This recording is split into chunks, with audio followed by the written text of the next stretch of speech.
I'd like to call the April 6, 2012 Longmont City Council session to order. Could we please start with a roll call? Excuse me, 2013. I lost a year there. Mayor Coombs. Present. Council members Bagley. Presente. Finley. Presente. Levison. Presente. Samori.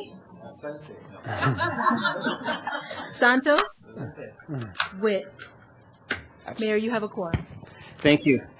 Let's stand for the Pledge of Allegiance. I pledge allegiance to the flag of the United States of America and to the republic for which it stands, one nation under God, indivisible, with liberty and justice for all.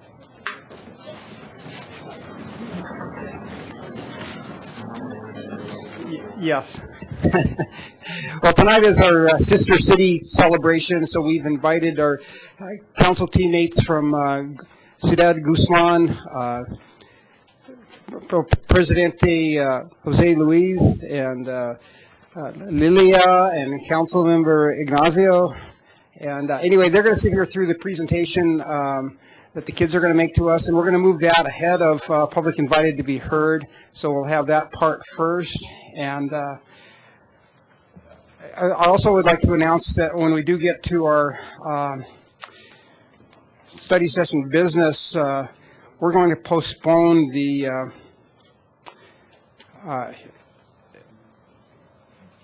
follow-up on the Workforce Housing Task Force recommendations because we've got so much stuff on the agenda that we really can't give that everything enough time. So we decided collectively to move that to another meeting, if that's okay with you, Harold. Okay. All right. So we'll start with our Sister City presentation. Mayor, I believe Sam Safey, the president of Sister Cities, will present.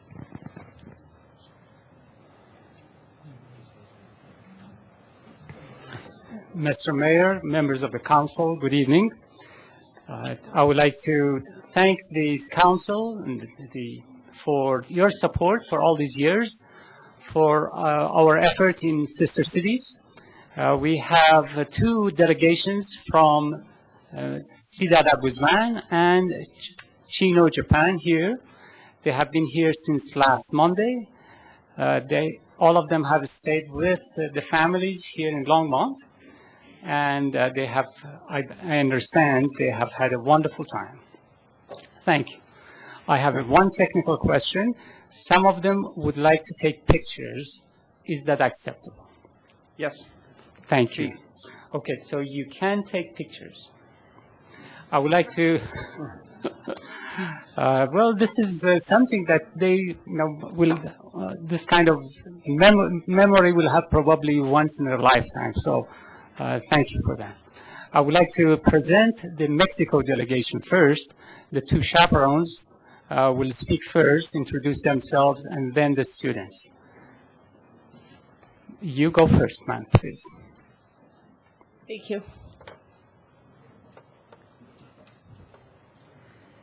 I am Lilia's translator. Buenas noches, good evening. Buenas noches. Buenas noches, mi nombre es Lilia de Jesús Delgado Díaz, tengo dos hijos. Good evening, my name is Lilia Delgado Diaz. First of all, I am the mother of two wonderful boys. Actualmente me desempeño en el municipio de Ciudad Guzmán, Jalisco, como regidor presidente de las comisiones de agua potable. Sigue. Inspección y vigilancia y espectáculos públicos. I am a member of the City Council, and some of my responsibilities, I am chairman of the Water Board Committee, the Festival Committee, the Inspection Department, and Safety. Quiero darle las gracias al señor presidente, al cuerpo de regidores por abrirme la puerta de su casa y conocer las actividades que hacen en Longmont.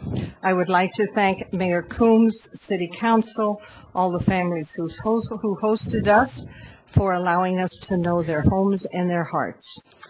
Asimismo, darle las gracias a todas y cada una de las familias que hicieron posible esta reunión, especialmente a mi nueva y querida amiga Marieta.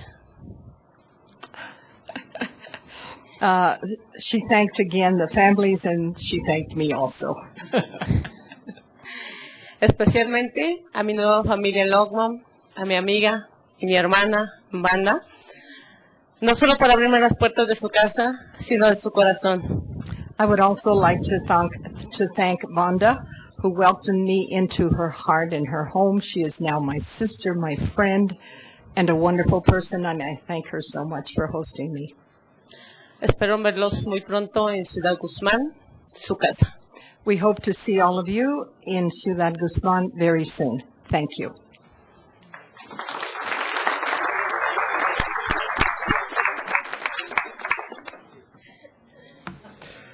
Good evening, Mayor, City Council members, Sister City Board of Longmont,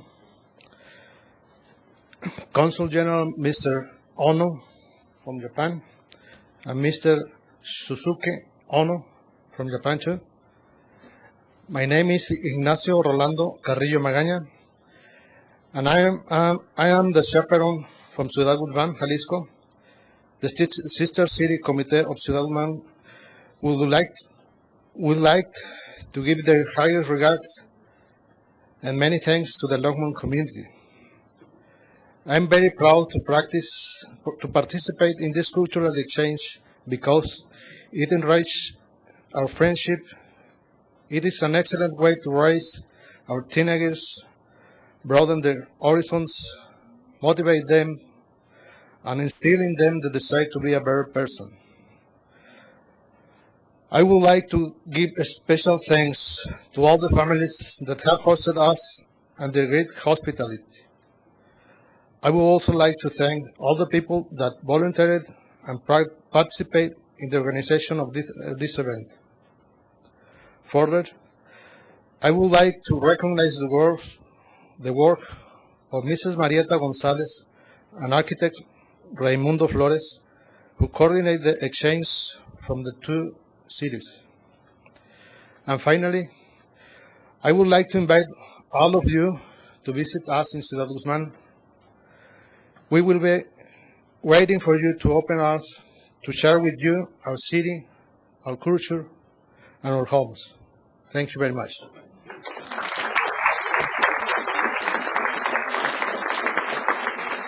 I want to introduce the ambassadors from Ciudad Guzman. Please, Diego.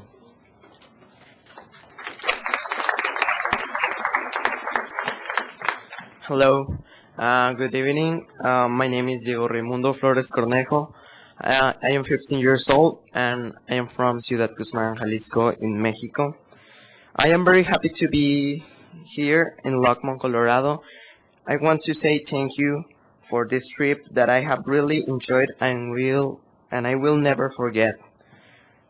This trip has changed me. I have met many people and now I see them as my brothers and sisters. Thank you so much for your hospitality and attention.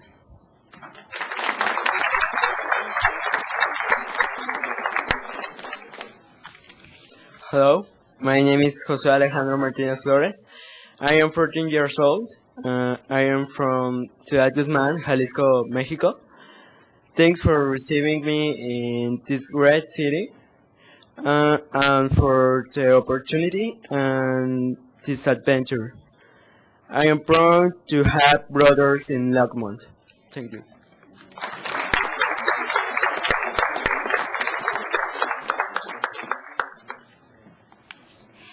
Hi, good evening to everyone here. My name is Ana Janet Vargas de la Cruz. I come from Ciudad Guzman, Jalisco, Mexico. I am 14 years old. I have attended to a technical school, was known as Technical 100, and now I'm about to start studying high school. I want to give a special thanks to everyone in the Sister City Committee from Longmont, Colorado. Thanks for this opportunity of being here with you. Also, I would like to give a special thanks to the mayor. I'm very grateful for the scholarship and the constant work that he has done with the committee to make things turn the way it should be. And with the same importance, Marieta, thank you for your support and contribution to go to the committee. I wish you the best and success to everyone here. I really appreciate your hard work and hope that you will continue like this. Thank you and good evening.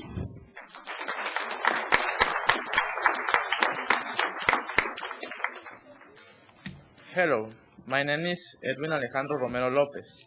I am 15 years old and I live in Ciudad Guzmán, Jalisco, Mexico. I want to study in the 7226, which is in my city. I like to play soccer, play the guitar, hang out with my friends, and many other things. I want to say thank you to the Sister Cities Committee from the Longmont, Colorado, for having me and giving me the opportunity to see new place.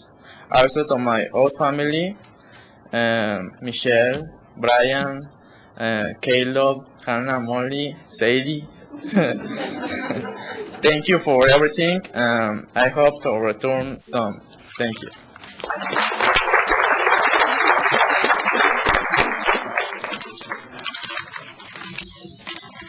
Good evening, ladies and gentlemen, Mayor Orozco, Marieta, and Longmont Sister Cities Association.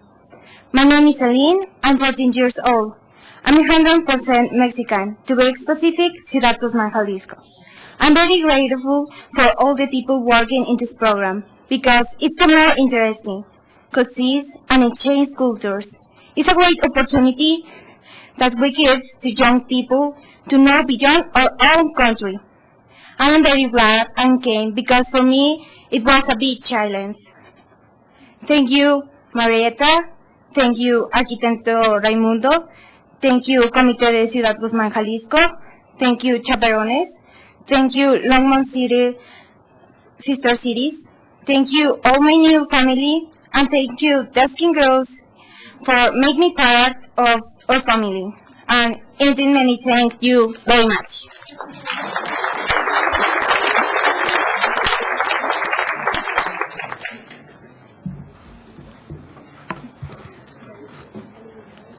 Good evening for everyone. My name is Kevin Ramirez Contreras and I am 15 years old. I study at Colegio Mexico and I'm from Ciudad Guzmán, Jalisco, Mexico. My objective in relation to the exchange is the opportunity not only to learn about another country, but to live with young people from different cultures, practicing English and contributing to my personal development. So, I want to take Mayor of Longmont, Colorado, to the Town Hall of Ciudad Guzmán, Jalisco, and the Sister Cities Committee for giving me the opportunity to lead this great educational experience. Thank you.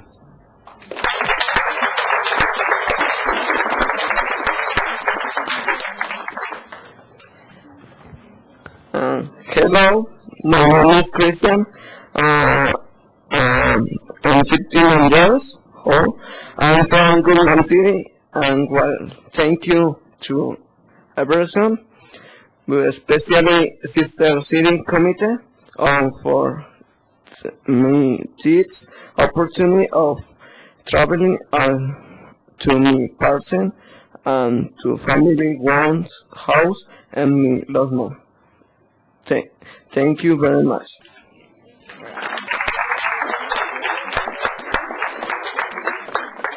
Good evening, everyone.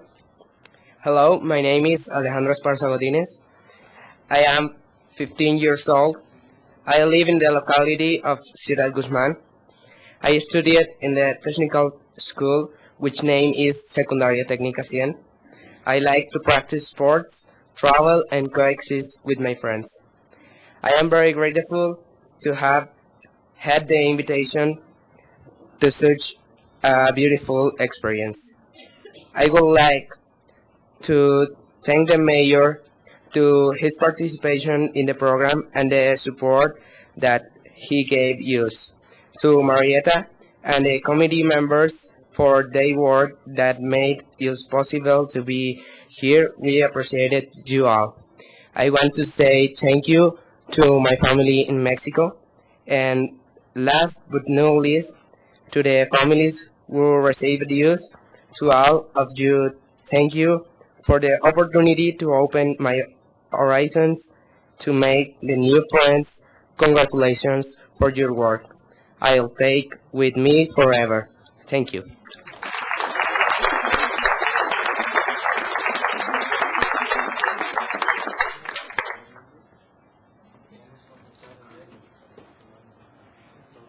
The Japanese group, would you like to come forward?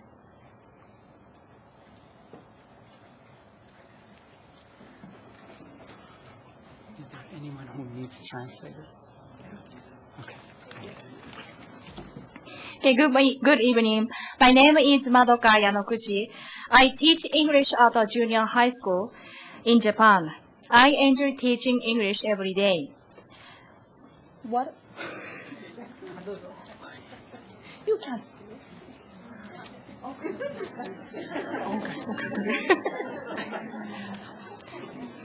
I'm sorry. Okay, I want the students to learn not only English, but also the importance of communication with people who have different cultures. Now the students will give you a speech in English, of course. I know they are very nervous now, like me. Are you nervous? Yes. Okay. But I'm very sure they will do the best. So I hope you'll enjoy their speech. Thank you very much. Thank you for having us.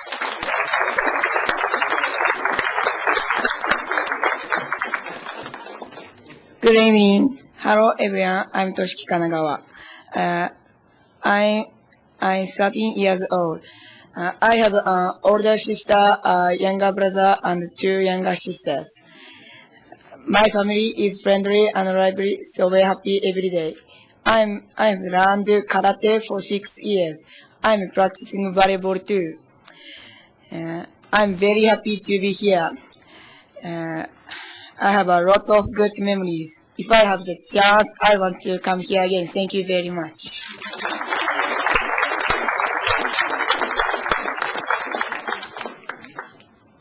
Hello, I am Takumi Tashiro. I'm a junior high school student. There are 4 people in my family. My parents, my sister, and me. My parents run a barber shop. My sister came to Longmont 3 years ago. People in Longmont are very nice and kind. I'm enjoying my stay in Longmont. Next time, I want to come here with my family. Thank you.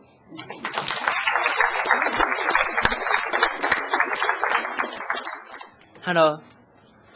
Hello, my name is Kentaro Ono. I'm 13 years old. And I don't have any brothers or sisters, but I have a dog. His name is Futa. He is very cute. My favorite subjects are math and science. I want to study robotics at MIT in the future. Thank you very much for giving me a chance to stay here. I'm having a great time. I will never forget this experience. Thank you.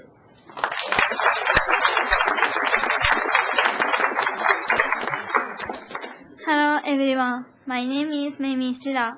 I am 13 years old. I'm a member of the brass band club and play the bass clarinet. There are 5 people and 4 dogs in my family. My mother likes gardening and reading books. My brother likes soccer very much. He studied at a college in Oregon 2 years ago. My sister can sing very well. My grandmother likes sewing and calligraphy. I learned a lot in Longmont. I'm having a good time. Thank you very much.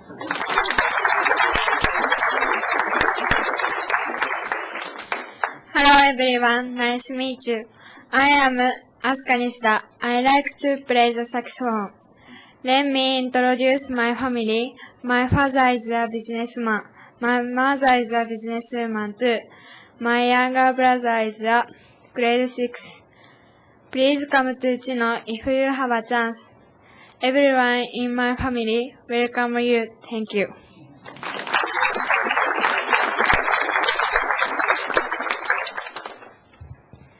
Hi, my name is Kanna Gomi.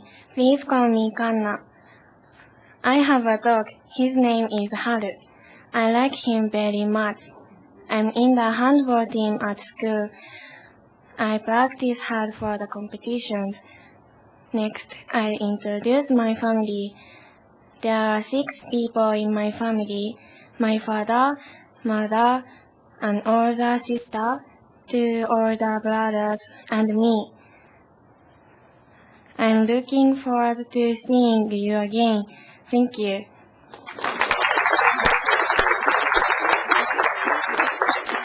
Hello, my name is Saki Ushiyama. I like sports, especially table tennis. My family has 4 members. My father, mother, brother, and me. My father is an office worker. My mother is a housewife. My brother is an elementary school student. Chino has a lot of nature like Longmont. If you have a chance, come to Chino. Thank you very much.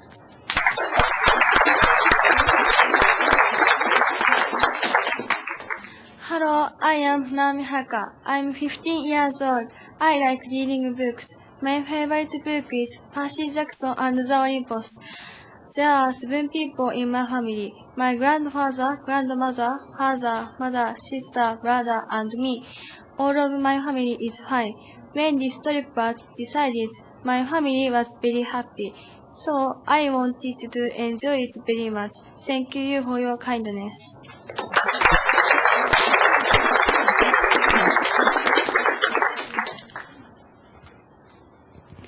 Good evening. My name is Mieito.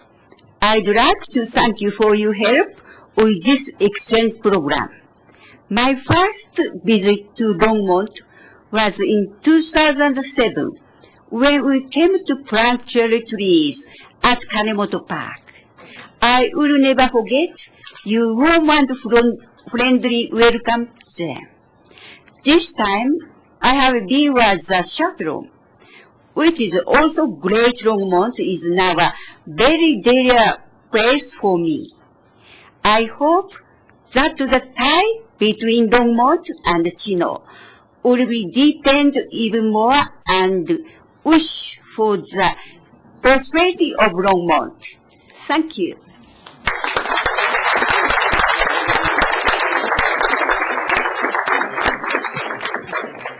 Mr. Mayor, this is our presentation. If there are any questions, we'll be happy to answer. Thank you. I'd like to again thank everybody that participated in this program, all the volunteers from the sister city, the city staff. I'd like to give my heartfelt thanks to all the students that came and shared 2 weeks with us here in Longmont. And I would also like to thank the Longmont students that interacted with them and did a great job. And we just really had a great time at the Thanksgiving in August event, and the kids put on a little choreographed dancing, and it was and the kids from Guzman did an Aztec Indian dance. It was very great. So I'd encourage you, next year if anybody has an opportunity to go to that event, please come join us. It was a lot of fun, and the food was great. So again, thank you, Sam, for all your work, and thank you, Marietta, for all that you did, and all the other volunteers that helped out. And again, thank Tim Barth for giving us a great plane ride this morning, and a great plane ride. It was a 1928 open cockpit plane, and then they also took the kids up. So thank you for the city staff for all that you guys did this week and showing our guests our city services and how we function, and you did a great job, and I'm just so proud to be a mayor of a city like this, and I really value our new friendships with all the students and all the people that came here, so thank you. Thank you, and good night.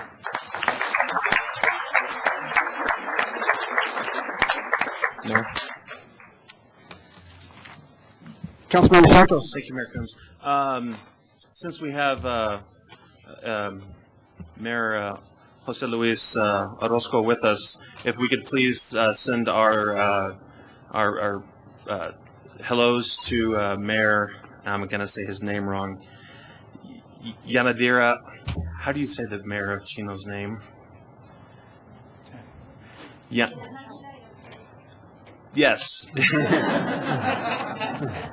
Mayor Baum and I met him several years ago. If you would please send him our hellos, so just hellos to him and our best. So, thank you. Thank you. Okay. Okay, yeah, let's come on up and we'll take some pictures. And the Council General too. Please, yes.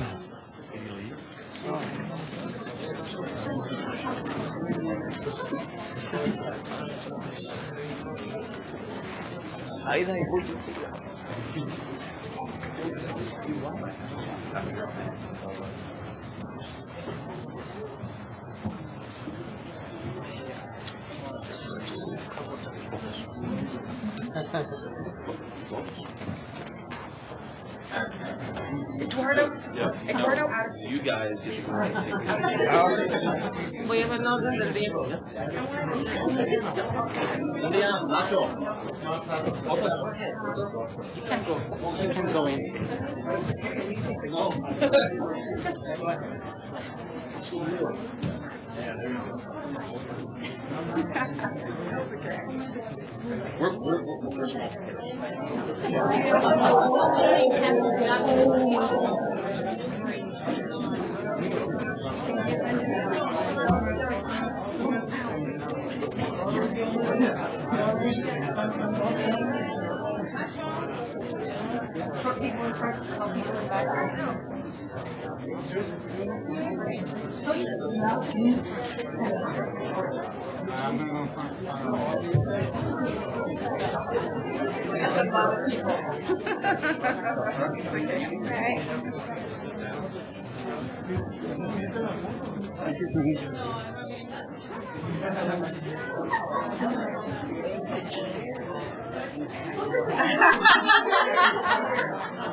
That's our chance to redo.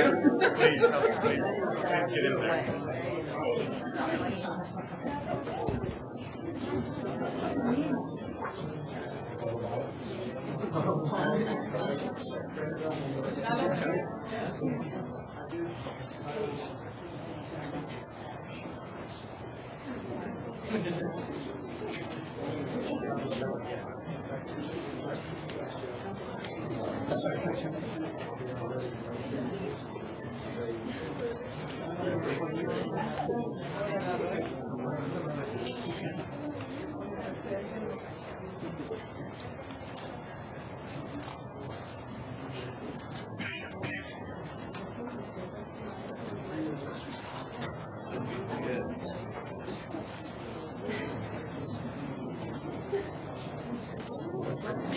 You guys look great.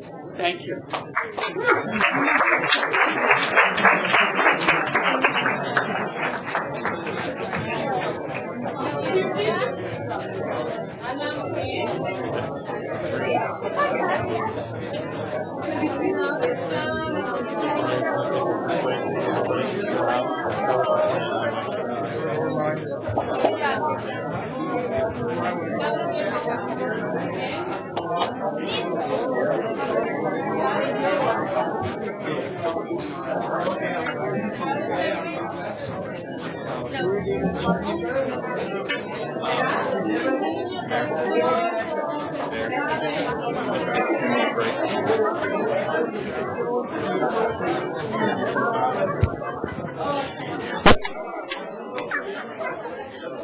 We're going to take a 10-minute recess.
Okay, let's bring our city council meeting back to order.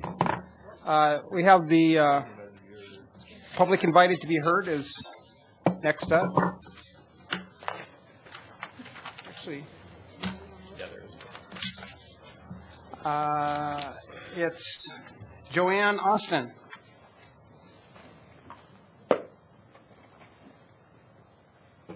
Please state your name and address for the record, please. Joanne Austin, 419 Terry Street, Longmont, Colorado. Mayor Dennis Coombs and City Council members, hoping I would never appear before you on this particular issue, I'm once again here. I sincerely don't believe it myself. For 4 years, actually less, with the Allbergs and Mrs. Allberg, Rod, and Randy graciously bowing out on the ongoing discussions, we fought long and hard to change zoning laws. Many of you were not here when a plan was put forward to have a crematorium within 47 feet of my dining room window. Many people said we couldn't fight this, just lie down and accept it. We could not do that. With great effort from every person in the neighborhood, city planning and zoning, and the city council, which had several member changes during this ongoing discussion, we were able to change the zoning laws for funeral parlors, quote, with or without crematoriums, to not be within 500 feet of residential neighborhoods in mixed zoning, central business district, R1, R2, and R3 zoning districts. In other words, industrial areas were okay. I urge you to respect what the previous planning and zoning members did and what the past city council did. Do not let the variance, which Carol Llewellyn have put forward, to allow them to put a new crematorium in their garage in the West Side Historic Neighborhood. Howes and Allbergs have been grandfathered in, and that's acceptable. A new crematorium is not. Please prepare yourselves with the information from the previous discussions and the outcome of those discussions. As I always say, look on the bright side of life. Don't make the neighborhood responsible for meeting and greeting the grieving. A new crematorium does not conform to or is consistent with what your previous council and previous planning and zoning commissions decided.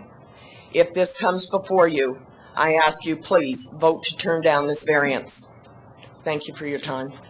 Thank you. Ellen, Sharon?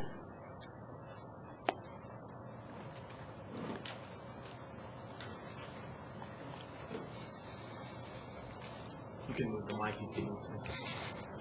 Did that last time. I'm Ellen Shelling. I live at 1026 6th Avenue. Good evening, Mayor and council members. I'm grateful to have had the opportunity to share research and my concerns at the last council meeting regarding mosquito spraying. And I am still dealing with the effects of the permethrin on my body. I would ask how you see communicating and responding with the citizens of Longmont on this issue. What action is the council intending to take to further explore this issue and the policy on mosquito spraying? Will it be an item on the agenda of the next council meeting? How is the larviciding program being addressed, and how is that being communicated publicly? Are you creating a forum for community input and communication? How do you intend to dialogue with Longmont citizens and seek input for healthier options and education on this issue? Truly, this is not an issue that can be ignored and swept under the rug. For as you heard last meeting, there is grave and legitimate concerns from the community about the toxic effects and the legalities of chemical spraying for 90,000 people. I hope that we'll be able to work together on this as a community to seek a less harmful, less toxic approach that serves the health of our community, our children, the animals, and our ecosystem to meet the threat of West Niles. Thank you. Thank you. Crystal Rose?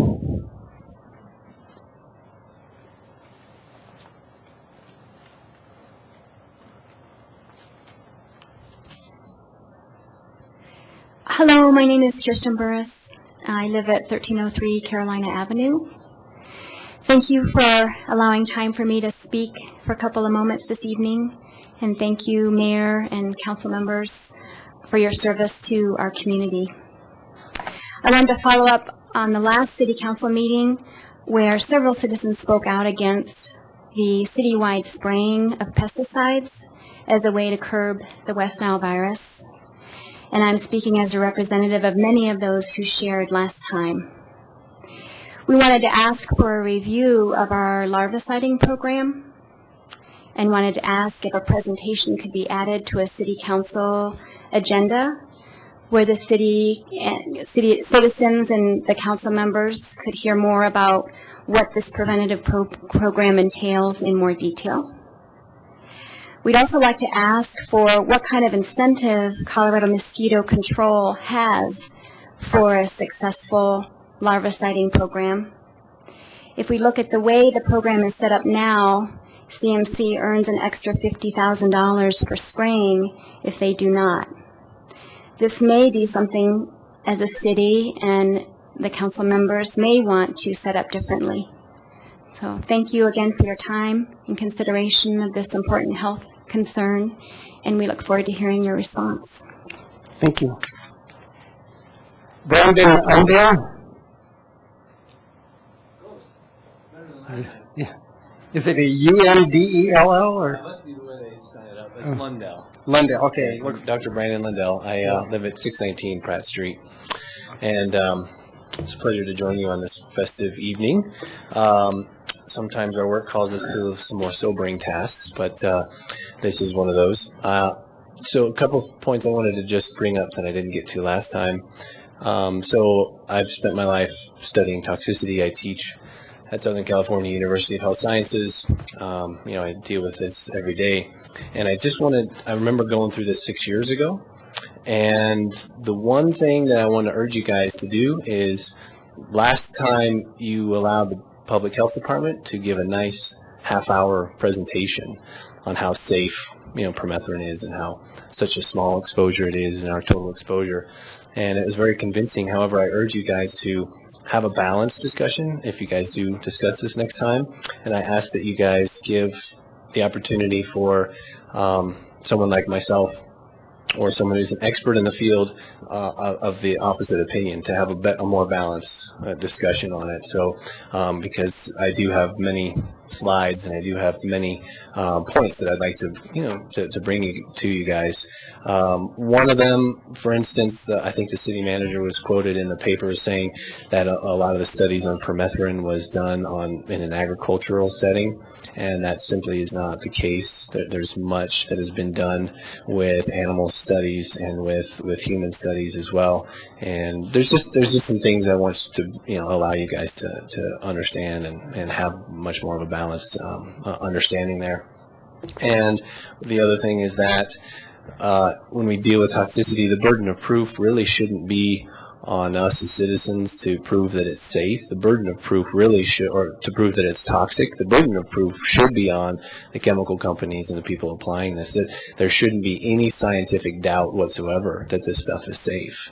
But there is scientific doubt, and that should raise some serious concerns. So I don't know what you'll decide, but I think if you guys really actually see some of the research and the literature, then I think that you will like me want to put some higher standards on when to spray, some higher limits of when to spray.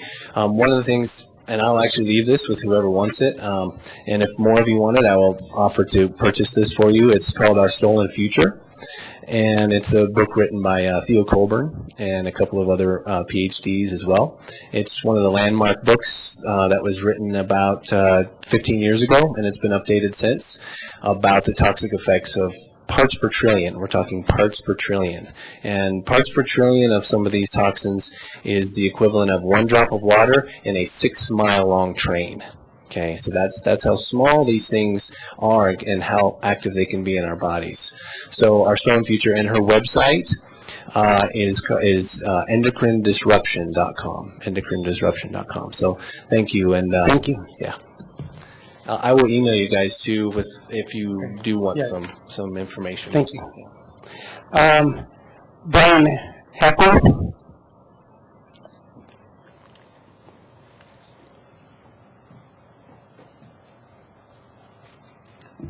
Good evening. My name is Brian Hepworth, and I live at 1439 Kaufman Street. I have something, too, that I'd like to hand out to you.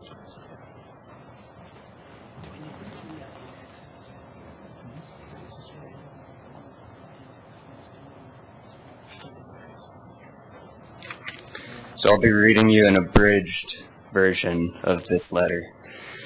I'm writing to you today to express my concerns about the recent citywide spraying of permethrin-based insecticide to control mosquito populations. While I understand the necessity to control West Nile virus here in Longmont, many residents have strong oppositions to the citywide spraying that occurred here. You have recently been made aware of the possible health hazards of permethrin, including carcinogenic effects, diminished immune system functions, and endocrine disruption. Given these health-related issues, I believe it is unacceptable to expose the population of an entire city to this or any other carcinogenic neurotoxin without the consent of each resident. I have been introduced to permethrin as an insecticide before while performing backcountry trail construction in New York State. Because of the risk of contracting Lyme disease from ticks, the agency that I worked for strongly recommended its backcountry workers to treat their clothing with permethrin. However, I had the choice to opt out of this prevention program by signing a waiver saying that I personally accept the risks of Lyme disease and will not hold the organization responsible for any detrimental health effects caused by not using permethrin.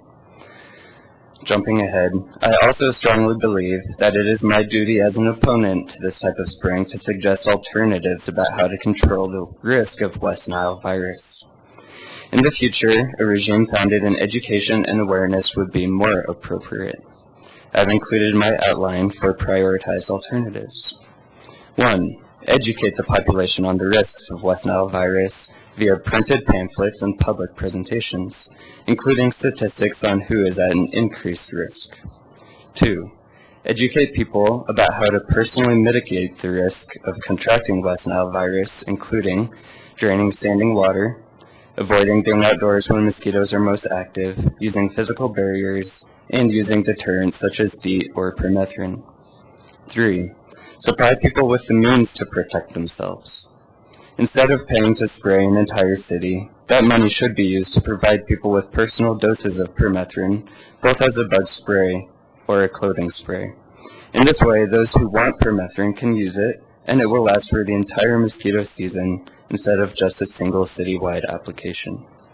4. Increase the preventative practice of controlling mosquito larvae before they hatch in local standing water with the use of more benign larvicides.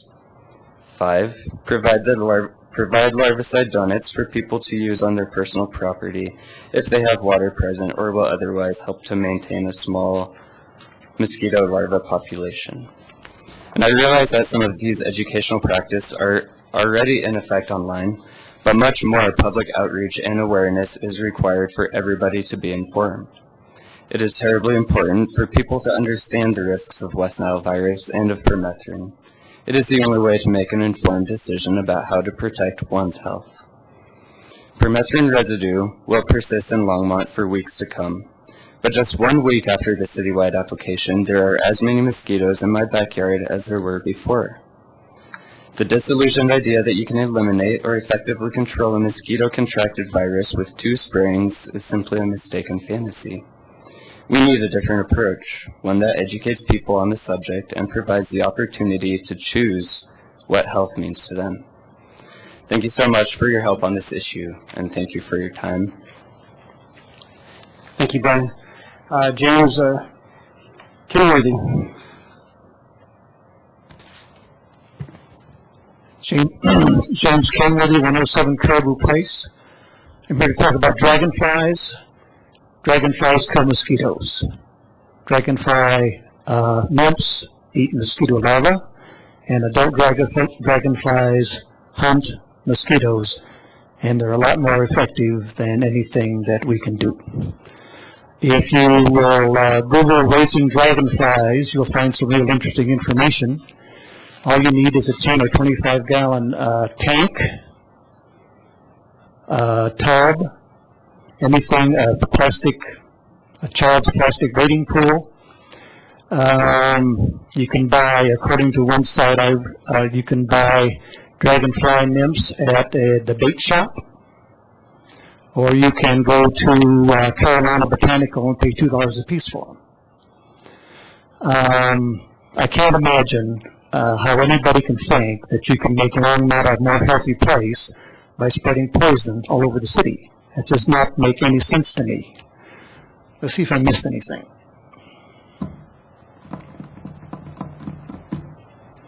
Okay, I got some time left, so I want to talk about the mall. This is supposed to be a really unique mall, and what we've heard so far is we're going to have a Sam's Club, three Walmarts in Longmont, strike 3, and a Whole Foods, ho-hum. So if you want anybody to come to the mall, I don't know what you're going to do, but it better be something better than that, because that does not sound interesting to me. And I'd also like to say that I've never enjoyed a city council meeting so much as I have the first part of this one. It's wonderful to see those young adults come up here and speak English. As I used to teach English as a second language, and it's just they did an amazing job. Okay, thank you very much. Thank you, James. All right, that ends public invited to be heard. I guess we don't have a second reading today. This is a study session, so is there anybody else who would like to speak at public invited to be heard?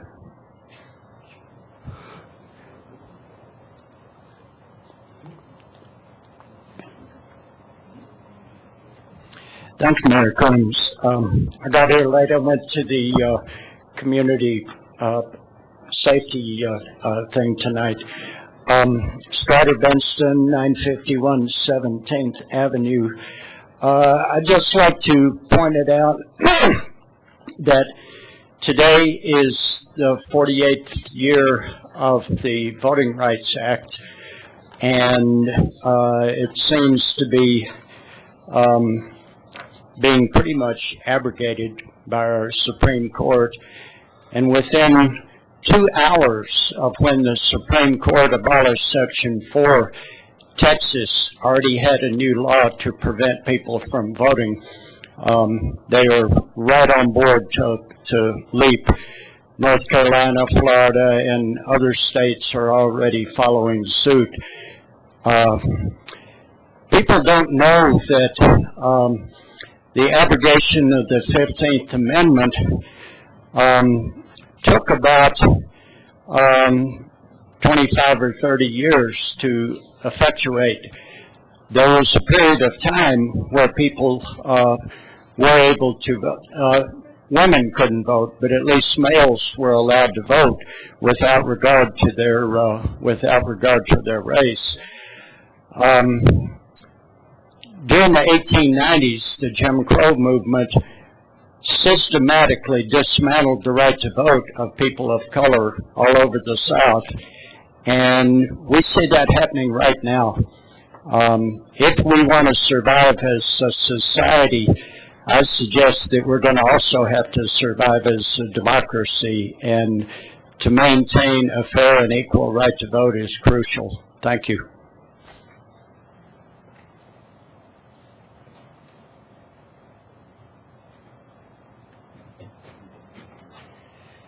Thank you, Strader. Okay, that ends public invited to be heard, unless someone else would like to come down and talk. All right, that's the end of public invited to be heard. Mayor, the next item are the study session items. I'd just like to call your attention to, besides item C, the Workforce Housing Task Force being removed, as you mentioned at the beginning of the meeting, we will change the order of the items. So first will be item A, regarding the ballot question for the November general election. Then we will do the park improvement fee, and finally, human service agency funding update. So for the first item, Bob Allen, I believe, is going to present. He's the Public Works Operating Manager.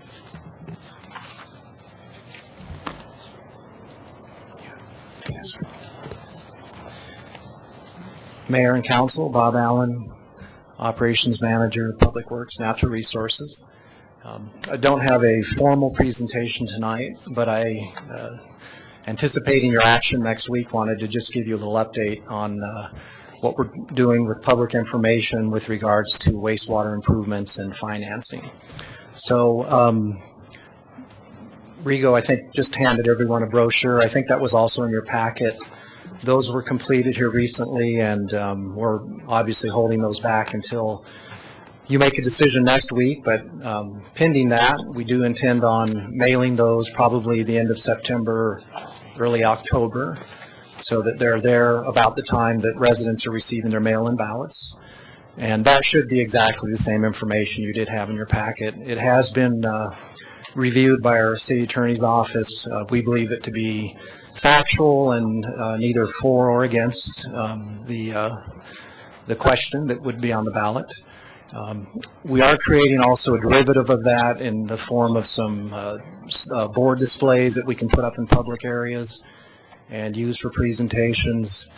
And also in your packet that kind of tiers with that, and it includes information you've seen before, is a slide presentation that we would like to use with some of the local civic groups. We're trying to put a list together now of some of those groups we might present to. So if you have any ideas for us on who you would like on that list, by all means call or email me and I'll make sure we get them on the list. Additionally, we have a video that we'd like to briefly show tonight. I'll have to say I'm not sure we've decided fully how to use it. It's a little different than some of the other information, and then it doesn't provide the full range of the for and against questions on this ballot question, but it really just provides basic information on our wastewater treatment plant and the need for improvements. So we're not sure, like I said, how we'll use it, but probably make some decisions here in the next week. And with that, Rigo's going to cue it up for us.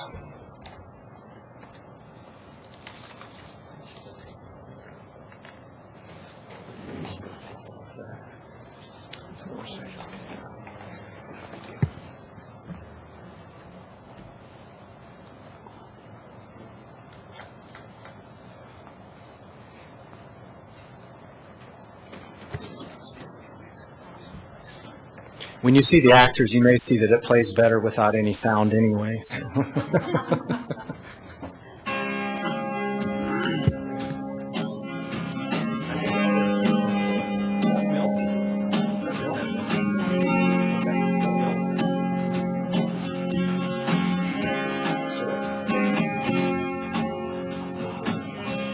We're here this morning talking about Preserve, and behind me is Rice Reservoir.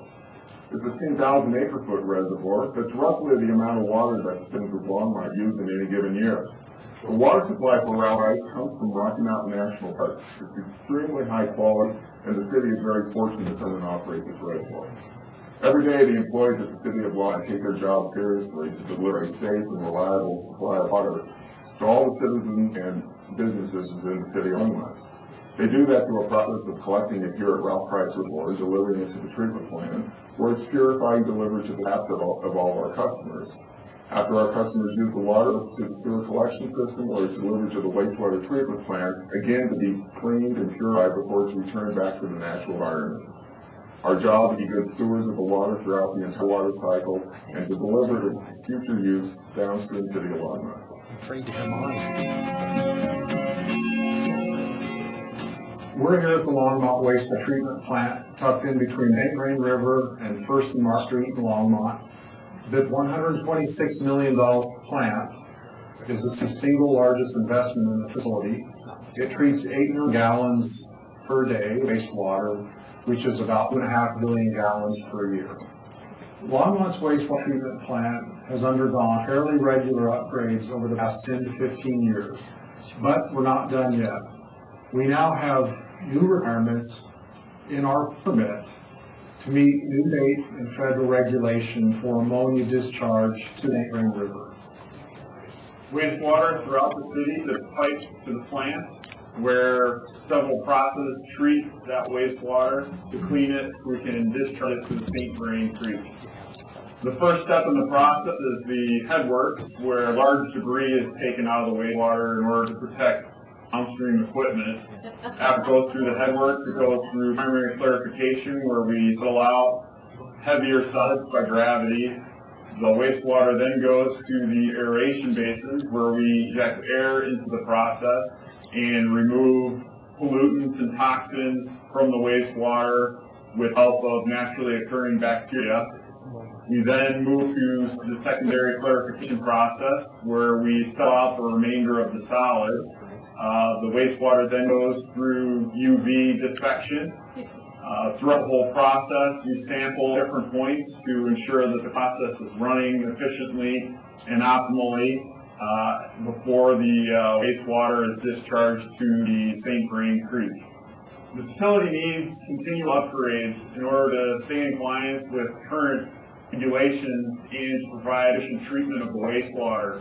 One such project behind me is replacement of the existing headworks constructed in the mid-70s with a new updated facility. Future projects will be required the plant to stay in compliance with regulations and to continue efficiently treating the wastewater. Longmont's wastewater operation provides an essential function to this community. It allows our residents, our businesses to go about their business so that our community can thrive both economically and socially. The City of Longmont has a long and proud history of being a leader in the area of water stewardship.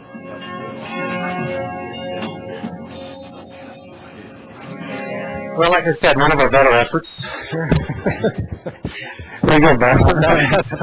Obviously, there were some issues with the audio there. We're not sure what happened, but we will try to make a copy available to you in some other means. So with that, that was all I had. All right. If you have any questions. Does anybody have any questions for Bob Allen?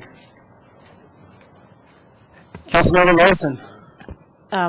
Bob, thanks for that, enlightening film. I don't know if that could be nominated for an Oscar short coming up, although it could be an insomniac's dream, probably, although we're still awake.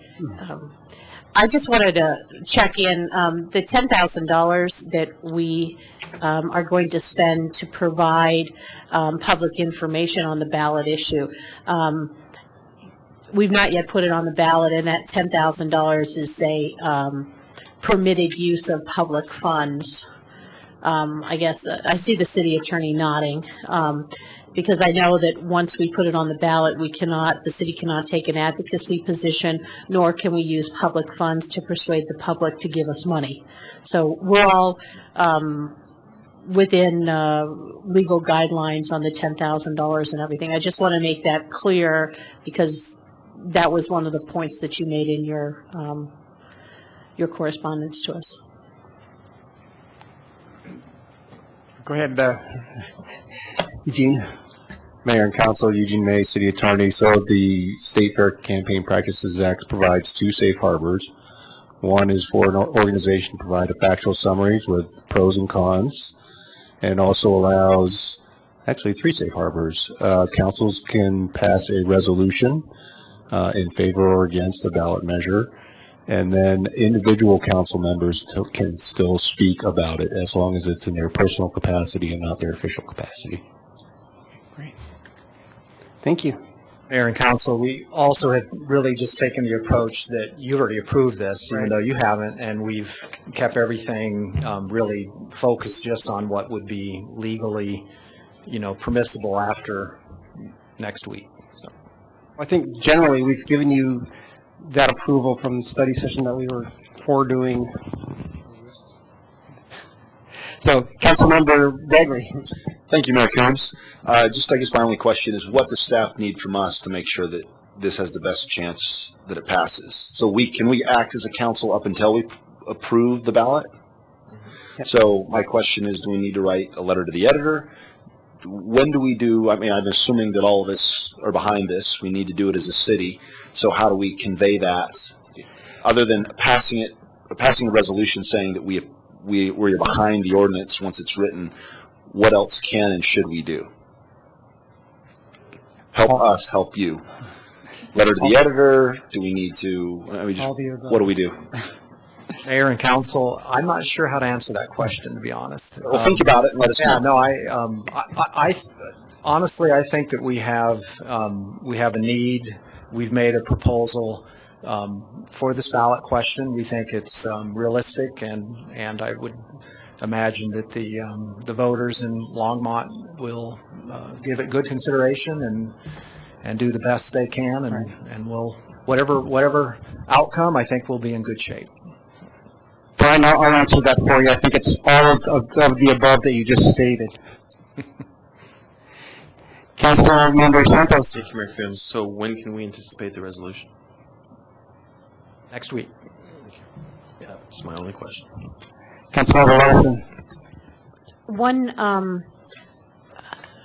I guess, one of the things in the pro category, to me is very significant, but something I don't think we can stress enough is that we're not doing this just because we want to ask the voters to pass a bond for us to spend money.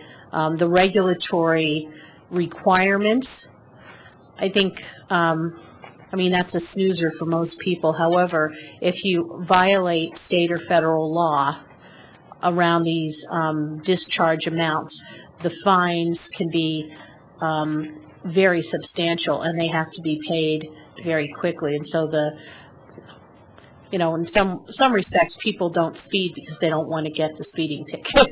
And to me, this is one of those kind of situations that we want to be in compliance, not just for the environmental aspect of it, but also that the fines are quite substantial. And can you give, I mean, ballpark, I'm remembering something like $100,000 a day, or is it depend on what they decide they're going to slap you with? Is there, and then how would you get quickly into compliance if we don't have these improvements?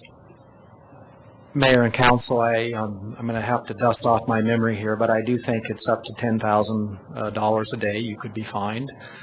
It's like anything. There's a gray area as to how much and what form enforcement would take, but the longer you go with problems, the harsher the enforcement. So we could be paying for this thing with fines in a very short period of time. Thank you, Bob. If I can add something to that, sure. Mayor, I think it's also important to really talk about that the reason that we brought this item forward is obviously you look at the regulatory issues, but at the end of the day, we want to continue to provide high-quality services and make sure that we're protecting our infrastructure and making the improvements we need to take our system into the future. And I think it's really important to highlight that aspect of the conversation, because if we fail to maintain those facilities, we have different issues to deal with over time. So that is a big part of why they're bringing this forward. Thank you. Councilmember Simone. Thank you, Mayor Combs. So let's just say for a minute that this thing doesn't pass and we start getting fined. From the dime that we're fined, how long will it take for us to be in compliance? Mayor and Council, I'm not sure if I can give you a refined answer to that question. Estimate would be good enough. So the question is, how much time would it take from when a fine starts to the point to which we actually had something we had financed through some other means and constructed? A long time. It could take months. Months, like 9 months, 10 months, a year? The scenario you describe is probably not likely, because if it's not passed, we have time before those limits are applied to us to huddle up and come up with other options. So assuming that we use that time wisely, it's shrunk down quite a bit, and we would have to move quickly with other options. But if we did not meet those other options, indeed, we could end up at the back end of that, in that scenario you described, where we're being fined. So have we identified any of those other options just in case? We have some ideas about the other options. We obviously don't discuss them there because we're trying to avoid looking like it's a shakedown. No, I understand that, but there is a likelihood that it may not pass. And I'm just saying, are we prepared to act on options B, C, D if we have to, and would they be adequate to keep us from getting in trouble and getting fined? We are prepared to bring other options. And Okay. yes, they are viable, if not as palatable. Okay. So one of the things I would suggest is that where we have the city will be in violation of its permit and will accrue fines, maybe we should put that in a more prominent location and identify what the fines would be so that people have a clearer picture if it's legal for us to do that. Mayor and council, I think we've been advised not to highlight that it probably stands out enough as it is, but I don't know that a lot of people understand what the potential fines are and what the implications can be. So it's just the more information we can provide, the better education we can provide, the better off everybody will be. it's a challenging question you pose. It would be difficult for us to actually estimate what the fines would be to put in there. We could put in the daily amounts, that the Clean Water Act would allow. Once again, I think that might skew that information a little bit more toward the for side, but I would have to defer to our city attorney's office on that matter. Thank you, Mayor. I understand the fine line with this brochure that we're trying to walk here, because we're at a certain point we're trying not to sway. This is a factual document, but once we place this on the ballot as individuals, and not speaking from the dais, as several of us have done before, whether it's the telecom ballot initiative, we can go down to the dais as residents to speak, or speak at other organizations or forums or whatever. We can, if we're armed with the right information, we can educate the public regarding fines and other downsides should this not pass. So I guess that's the type of information that might be useful. So no, and I'm sure these aren't drafts. I'm sure we have these printed, or are these drafts? Mayor and Council, we have not printed a lot of those. They indeed could be revised, but we have put them, through a pretty substantial scrutiny. Yeah, scrutiny at this point. So we think they're fairly close. No, and I get it. I mean, I remember seeing this come through with the telecom and other stormwater ballot initiatives. I mean, it's tough. We do need this. We can't say yes, go out and vote for this. We have to have the balanced approach. But I guess it would be incumbent on us as members of council, as individuals, once this language is set, that we as individuals go out and advocate. I think our city manager made a great point. During our study session when we got educated on this, a big part of this was the infrastructure that we always need to maintain. That's just a huge process, and some of those facilities over there are 10, 15, 20, 30 years old, and we continually need to be replacing that infrastructure. So it's not only meeting the new ammonia guidelines, but we just can't let things deteriorate, because then it's going to cost us a lot more than it is to maintain and improve on what we have as we go. So I just think that as council, we need to be selling that to our public. Councilmember Levison. Thank you, Mayor. In the information pamphlet, you note that there would be no additional rate increases expected because of the bonds, because we've adopted new sewer rates. So on the flip side, if we would have a challenging question, well, would our sewer rates go down if we don't pass this bond proposal? Because here you mentioned, well, we're not going to raise your rates because we've already raised them in anticipation. And so for people that are not wanting to pay any dime more than they have to at any given moment, you know, what's the justification then for saying, could someone challenge and say, well, does this mean if we don't pass this, my rates will be lowered? And so, you know, there's all this double speak that goes on. Mayor and council, if I were answering that question from a resident, I would say that wouldn't be possible because it's not an option not to do the upgrade. So it would take some other form of finance. Most likely, I mean, the simplest approach would be to adjust the rates to pay for the projects in a very short time period. And that would be the extreme measure. So. Right, so I think what we would say is that we would need to keep those rates in place, if not look at raising the rates in order to find a way to actually fund the improvements we would need to make to stay in compliance. Absolutely.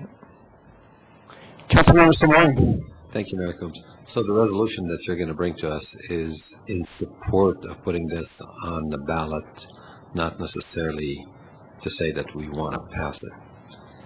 Mayor and council, that is correct. It's a ballot question that would go to the voters for their decision. Okay. All right, that's all the questions. Thank you, Bob. Appreciate it. Sure.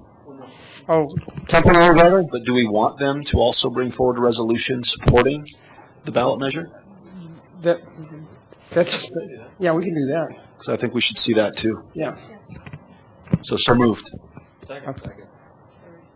All in favor? Aye. Okay, should we officially vote on that? Okay. Okay. Okay, that passes 6-0 with Council Member Witt absent.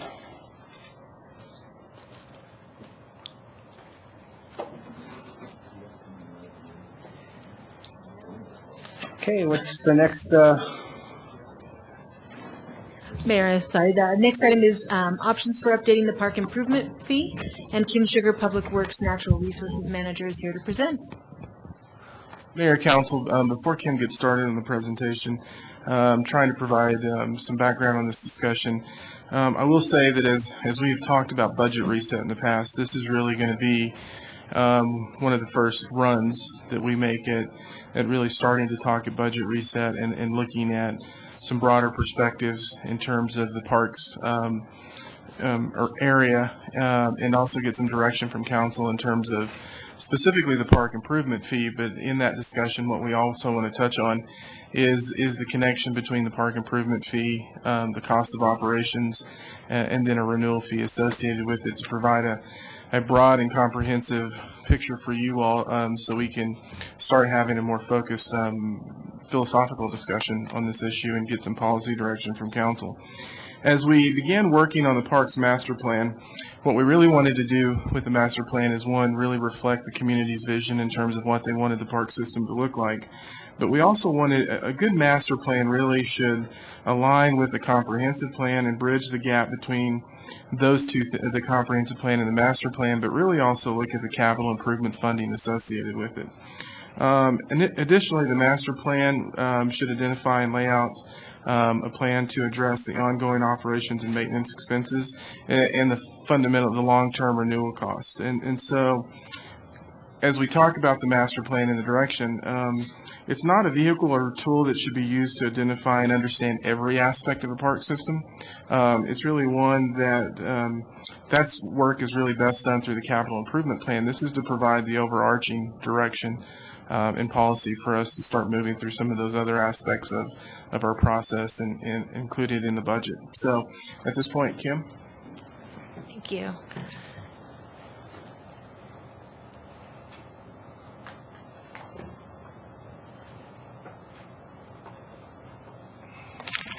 Just first off, a reminder, to date, the park improvement fee has been used to develop neighborhood and community parks for the city of Longmont. And it only can be used for development of new parks or increasing capacity at existing parks. It cannot be used for operation and maintenance or renewal costs. Just quickly, the presentation is going to go over a little bit of history and purpose, talk about different methodologies from what we've had in the past to what we're proposing tonight, talk about options, and talk about ongoing operation and maintenance and renewal considerations, and then we'll have a stopping place to have a discussion on that, and then we'll have some further updates on pocket parks, and also Jenny's going to get up and have some conversation with you regards to the land development code.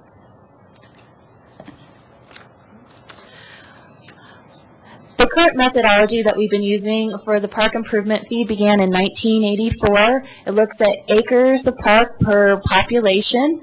So as the years have gone by, the various standards have changed, but the methodology has remained the same. In 2012 was the peak of this. And costs have changed over the years or been influenced by either changing in park standards, particularly related to the community parks. They've gone from 3 acres per 1,000 population up to 4.5 acres per 1,000 population. And if you recall, in the interim fee, we look back at a 3 acres per 1,000 population. Additionally, as time has progressed, additional park projects have been added. So therefore, the fee has increased from that. Increasing costs of projects related to inflation and also the public's desires for additional amenities in parks. And the decreasing number of remaining residential units to spread the cost over. So as costs have increased, there have been fewer and fewer units, dwelling units left remaining till the city builds out. This is a regional park fee comparison. It's similar to that chart I had previously emailed. It has been updated. We've received a few updates from various communities. So the average has gone up to $2,728, and we put it in order. And it's important to remember that the chart doesn't necessarily reflect all the impact fees charged to the developers for these various communities. Some communities do have them split out where they have a separate recreation fee, they have a greenway fee, and then they have their park fee. Additionally, many of these communities also have different funding mechanisms for their parks, primarily tax initiatives. There we go. Sorry. Just real quickly, we're back here after the spring retreat where we were asked to develop a Parks, Recreation, and Trails Master Plan and have the fee linked to the projects that are identified in that plan. And then once again, a reminder where we're at today. We have a fee that has a differential between single family and multifamily, which this was the first year this type of fee has been in effect. And it is for development of neighborhood and community parks and an outdoor pool. And also, this fee was anticipated to generate about $25 million by the time of build out, so which were left the remaining $6.7 million of funding needed to build this system that had been identified. And at this point, when we implemented the interim fee, we hadn't gone through the whole process to look at new methodologies. We didn't look at up to this point, hadn't looked at the level of service, the standards, was that appropriate for the community, nor had we looked at what appropriate fees should be for redevelopment or for any kind of crediting. So as we move forward, we evaluated, or with the proposed fee option, there are a variety of differences, so I just want to quickly identify them. I know they were in the council communications. The first one is the basis of the fee. As I mentioned previously, we use acres per 1,000 population. This new fee is based on actual projects that are identified in the master plan. So there is a very clear connection to what was identified and what the money would be spent on. The second are the eligible parks and recreation projects. So this went from our past fee that I had neighborhood and community parks and an outdoor pool, and then to the options that have a variety going from either just neighborhood and community parks, or park types, which also includes district parks, and also adds potential for greenways.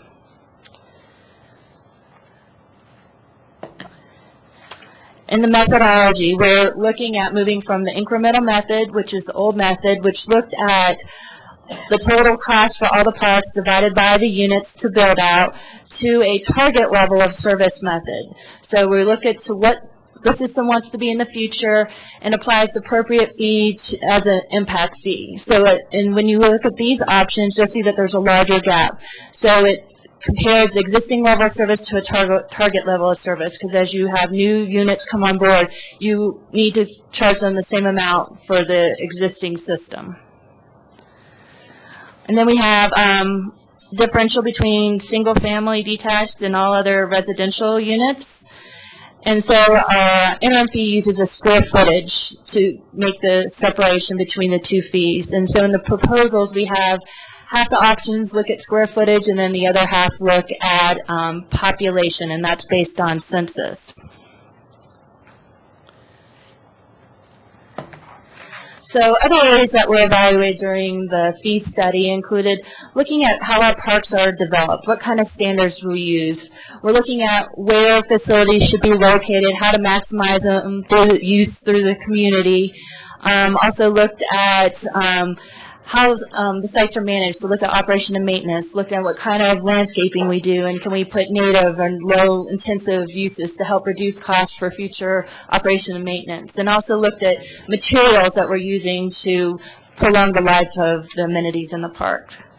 Another item, we looked at crediting. I mean, the first crediting item that the legislation requires is that we have to look at to see if other funding sources have been used to develop, in this case, community neighborhood parks, because that was what the fee was intended for. And so the consultant didn't see any of that, so he said we don't need to do a credit for that. And then the other item was crediting for pocket parks. And in this case, unless we add the cost for those pocket parks into the fee, we were struggling with how to credit that. We'll have some further conversations about pocket parks later on in the presentation. Redevelopment. As we evaluated this item, at the end we didn't come up with a specific recommendation because each redevelopment is very unique. So we need to look at the goals of redevelopment and how it impacts all aspects of the community, being the parks or the streets, to determine what the appropriate fee may be. So the consultant recommended you do that on a case-by-case because it's hard to just do one fee, and with each redevelopment being very different in the community. And then the last item is ongoing operation and maintenance costs and renewal costs. So we spent a significant amount of time looking at our existing system as well as looking at the future system. So as you saw in the master plan, and we'll pull up some of the costs in a bit, that really going through and looking at renewal, when that we would need it, and what is the annual operation and maintenance. So inter-council communication, there were several tables. So we tried to put all the scenarios into one table to make it a little easier to understand. And so we have 18 options. 16 of them use the target level of service. The last two options use the incremental method, just as a comparison of what the fee would be if we stayed with the old method. So, and then out of the original 12 options, we have, the original 12 option, the existing level of service is based on all parks, neighborhood, community, and district parks.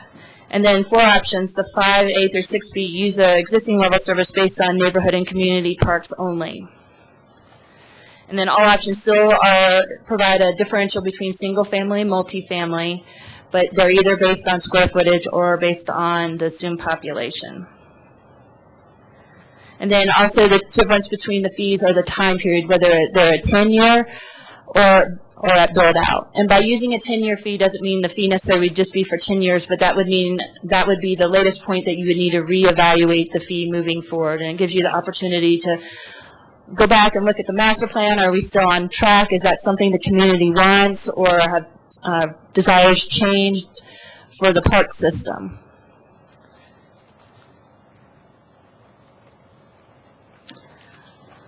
And on this slide, we show the unfunded portion of the plan, or the unfunded projects based on the Parks Recreation and Trails Master Plan with the fee implemented, or each specific fee implemented.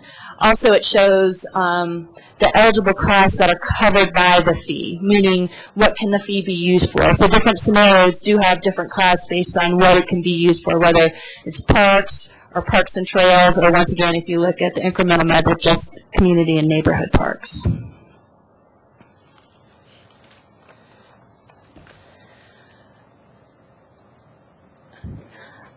This slide illustrates the operating costs and the renewal costs for the projects identified within the first 10 years. So this would be applicable to the 10-year option.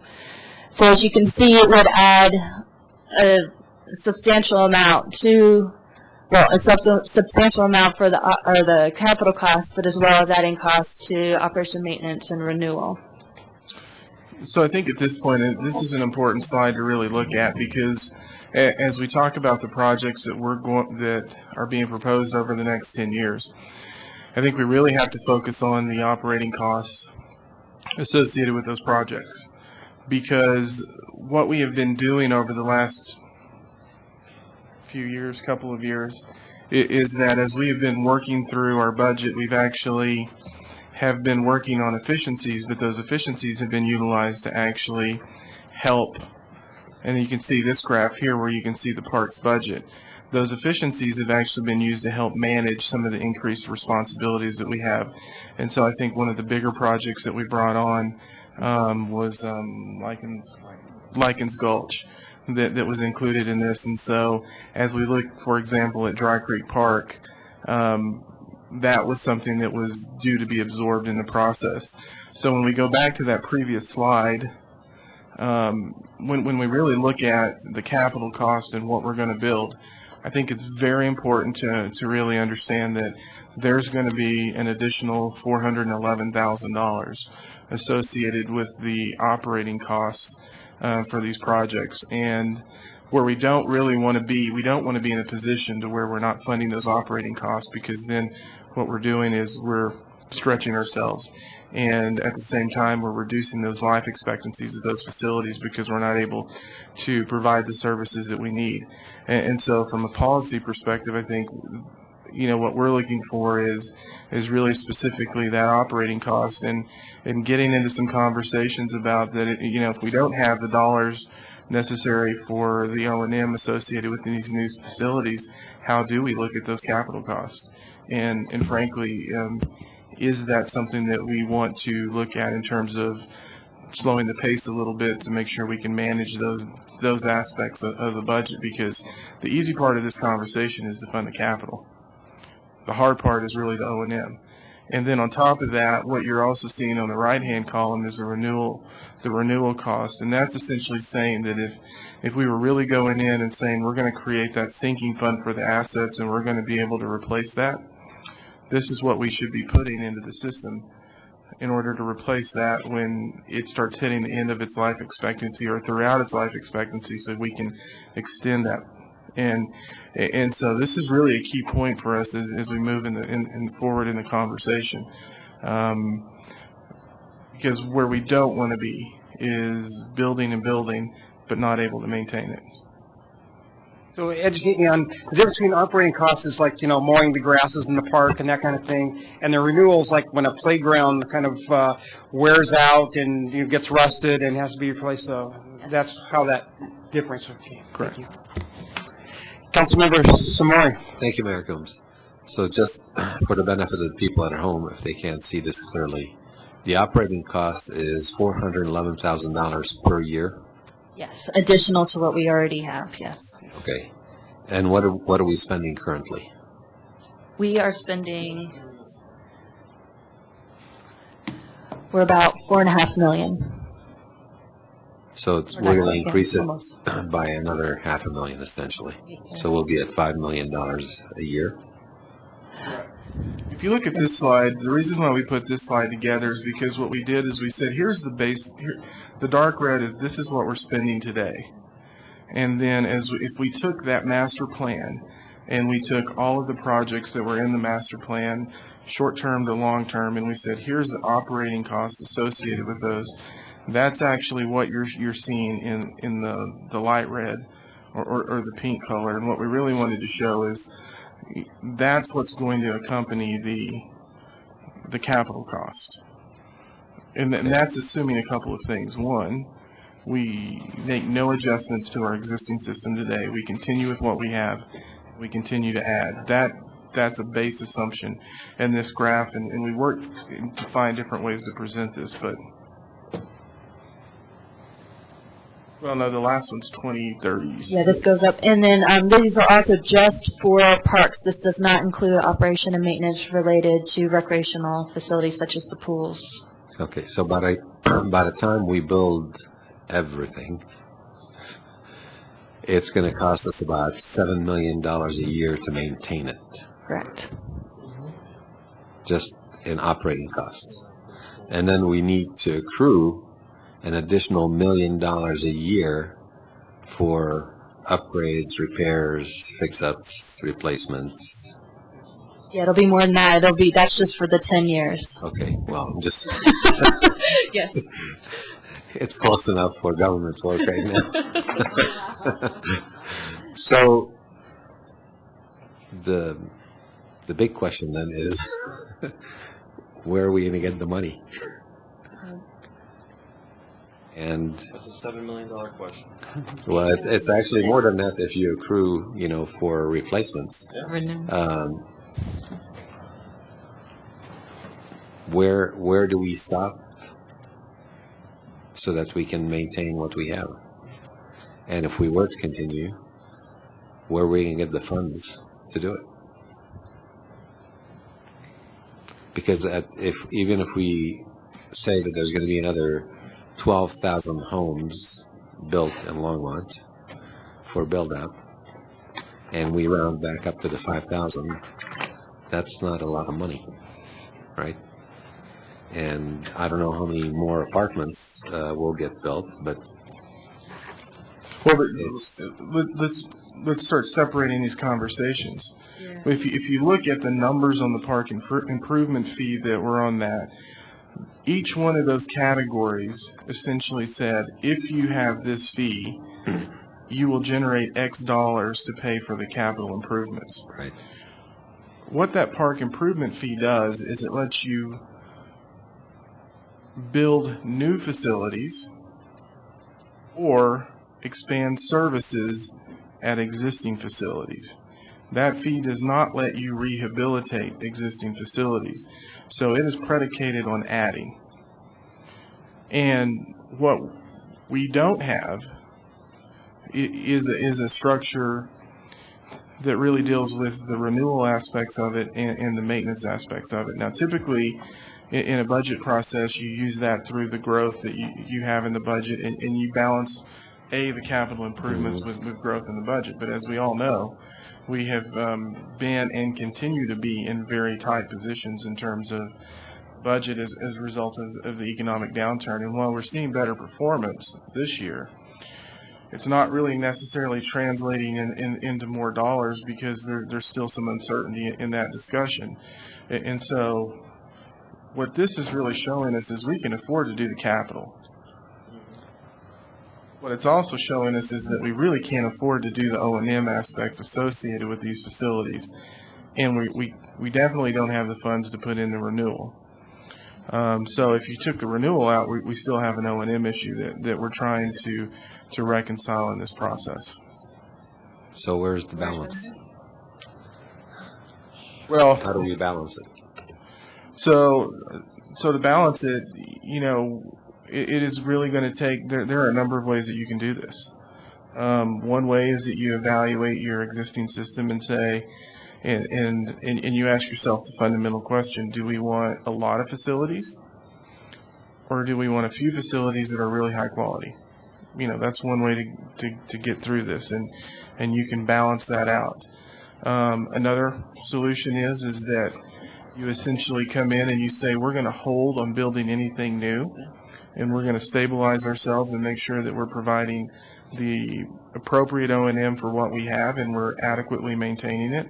And then when we get that under control, then we will start looking at what do we do in addition to.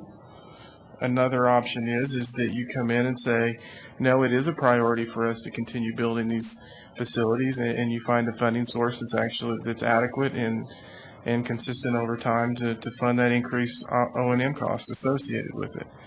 And you can do a combination of all three as you're looking forward. But I think that's fundamentally the policy question that we really want to talk about is, and have a discussion with council, is really to move through those basic options as we're looking into the future. What we're saying is the current process isn't covering it. Right.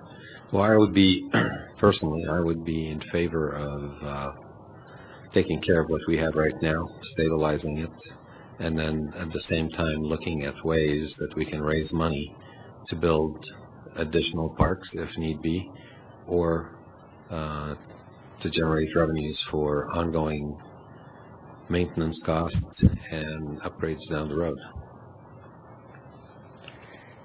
Councilmember Finley.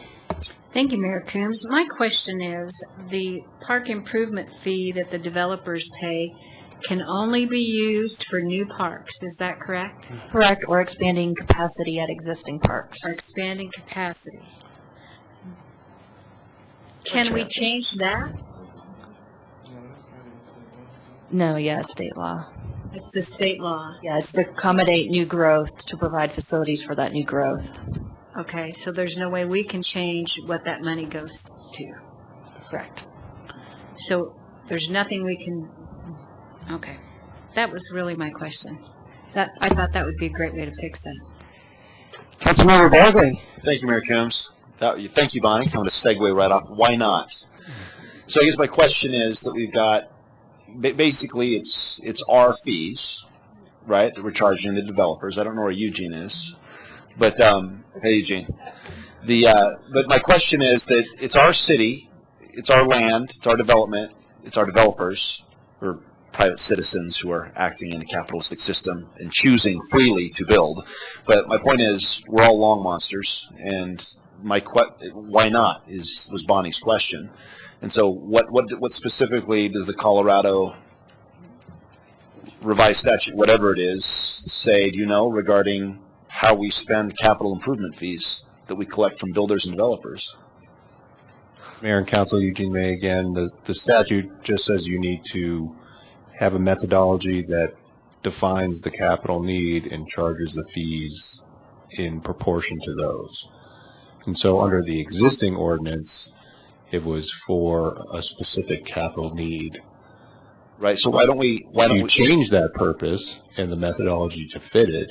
You could do that. Right. So I mean, couldn't we pass a new ordinance that said we're going to keep those little fees like at real low, and then charge them another fee for essentially the same amount for a different purpose that is not covered by state law? A different capital purpose, yeah. Why does that have to be a capital purpose? Why can't it be a maintenance and ongoing improvement purpose? You could. So the capital purpose would be the impact fee. You could also charge a fee for service. Correct. Similar to the park maintenance fee. Right. So we could do that. Could do that. Okay. We could do that. But the problem is we're going to run out. We don't have all that much land and development left. We only have what? Yeah, it's a short-term solution. So that would be my first thought would be, what do we need to do to say the monies that we get can be used for maintenance and operations. I would like to see that explored. The second thing is, I just on page 103 of our packet, when we're looking at option 1B and 2B, am I reading this right? So let's suppose we go ahead and say, okay, we go with the unanimous approval of the Parks and Rec Board. Essentially, we still have an unfunded capital improvements project amount of $6.5 million, right? Meaning that we'd still have to come up with $6.5 million. Correct. So even if we do this, we don't have enough money to build it, and we don't have enough money to maintain it. Correct. So my question is, why would 1B or 2B be the required option when it sounds to me like we're earning minimum wage and we're going out and we're buying a Hummer? And people are going to go, what the hell are you thinking? So I mean, my question is, what are we doing buying this Hummer? Because as much as I love our parks and trails, where's the $6.5 million coming from? We're at IKEA. Mopeds, yeah. So, I mean, we should be buying a junker and. So these numbers up here are reflected of the Parks, Recreation, and Trails Master Plan. So one of the options, obviously, is you could look at that differently. So these options were based on that plan, but that doesn't preclude other options or other. But I guess what I'm saying is, and I'm not being difficult. I just want to understand. I just want to know. I mean, like Jim, I see you back there. Is there like $6.5 million out of the general fund that we plan on using? I think there's any number of ways you could fund it. I think what these tables are showing is that your park improvement fee should not be relied on to be the sole funding for the new expansions of your park system. Understood. And so other funding options would be things like the Conservation Trust Fund, which you've been using to build the St. Vrain Greenway. Right. These options include trails and district parks, which have also been built with things like open space money, and they can be built by Conservation Trust Fund money. I think what we're trying to say is that there's a limit that you should try to put on the park improvement fee, and that you shouldn't put all your eggs in that basket to build out the park system, especially when it starts to include trails and connections. That was going to be my next question. So I guess I kind of feel like we're looking at an elephant umbrella stand, and we need an elephant, meaning that I feel uncomfortable voting for any of these options without a plan. What I would like from city staff is, how are we going to fund the parks? Whereas I see this as just kind of a piece of the elephant, and I can't tell you what to do with the elephant unless we see everything. So, like, for example, I think it's a great idea if we've got funds coming in from the conservation easement and the greenway is going to be paid for. Okay, that's a revenue source. We've got CIP funding. Let's look at changing ordinances to make sure that we can use it however we need to, whether it be building a new park or whether it be operations and maintenance. Let me go to that real quick. I Okay. think we've got to clarify that issue. For an impact fee, it has to be used for capital, and it cannot be used for maintenance. So there's two separate components to this. So let's put box A here for the impact fee, and that's what has to be used for capital. And I think, Jim, where are you? Is restricted to the issues of expansion or new or expansion of services. I guess what I'm saying is, I mean, between the brilliant mind of Eugene May and city staff, I mean, so increase our permit fees, just an obscene amount, and then do away with this. I mean, it doesn't matter if I'm a developer and you're requiring me to pay $3 a square foot or whatever it is. I don't care whether I'm paying it in impact fees or as a permit fee. I mean, there's got to be a way to get the money and use it how we need it. But I don't care what Colorado state law says. I mean, I do. I don't want to break it.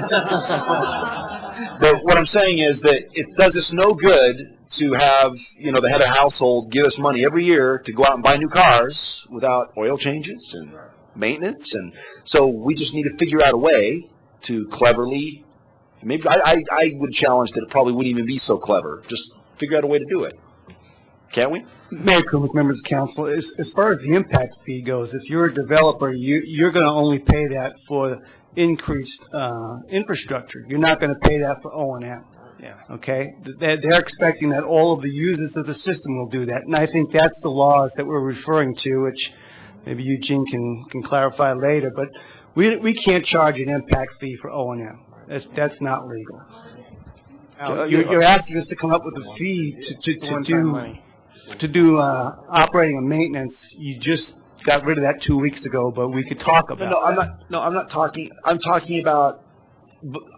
I just want it fair, and all I'm saying is, right now we've got cash coming in from a developer. If I'm a developer, I don't care. I just think you city people are greedy, money hungry. You know what?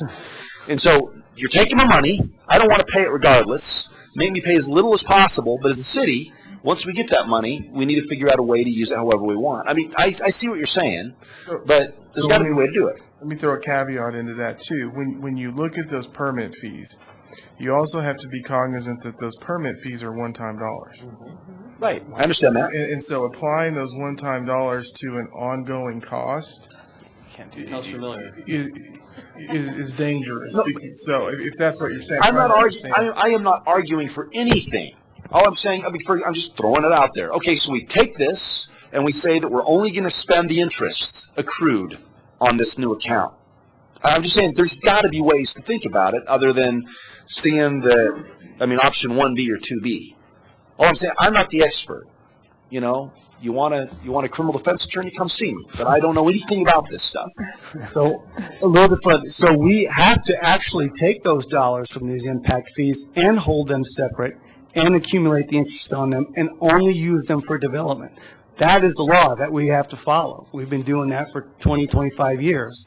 So, and actually, I do think that developer does care what we use it for. That's exactly why we have to do this, because those laws are in place because that's what they want us to use it for, only for new development. Well, then, if we can't afford it, then, if somebody comes up and says, hey, you want a Hummer? No, I don't, because I can't afford it. So developers win tonight? Is that what you want? We're just saying we're not going to take it. I'd rather not take it if it's just going to be weedy. And then in the year 2035, I'm moving because we're not going to have a bunch of weeds growing all over Longmont. So we've got a lot of parks, and we're not going to be able to pay for it. So what we're saying is now, to tap onto the other aspect that Eugene talked about, is that we do have ordinances that we can create to allocate dollars to pay for the O&M expenses associated with the parks. From where? So that could come, in the form of parks maintenance fee. That could come in the form of going to the voters for a sales tax allocation to deal with parks maintenance. What else do we? Or property tax increase to pay for the maintenance associated with these parks.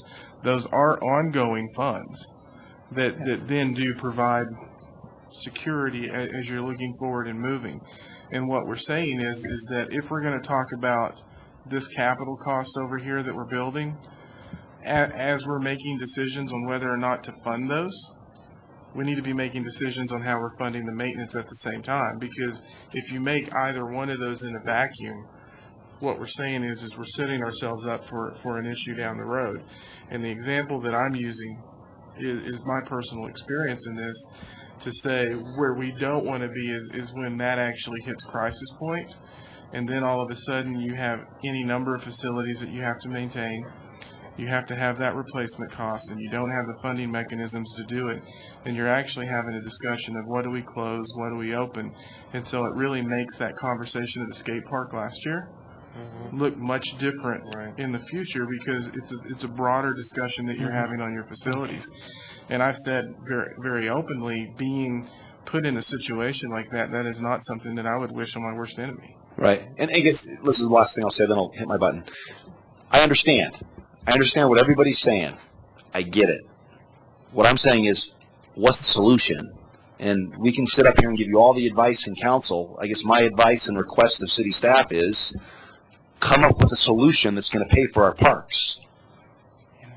I don't know how to do it. I'm not the expert, but as one of 7, that would make me happy.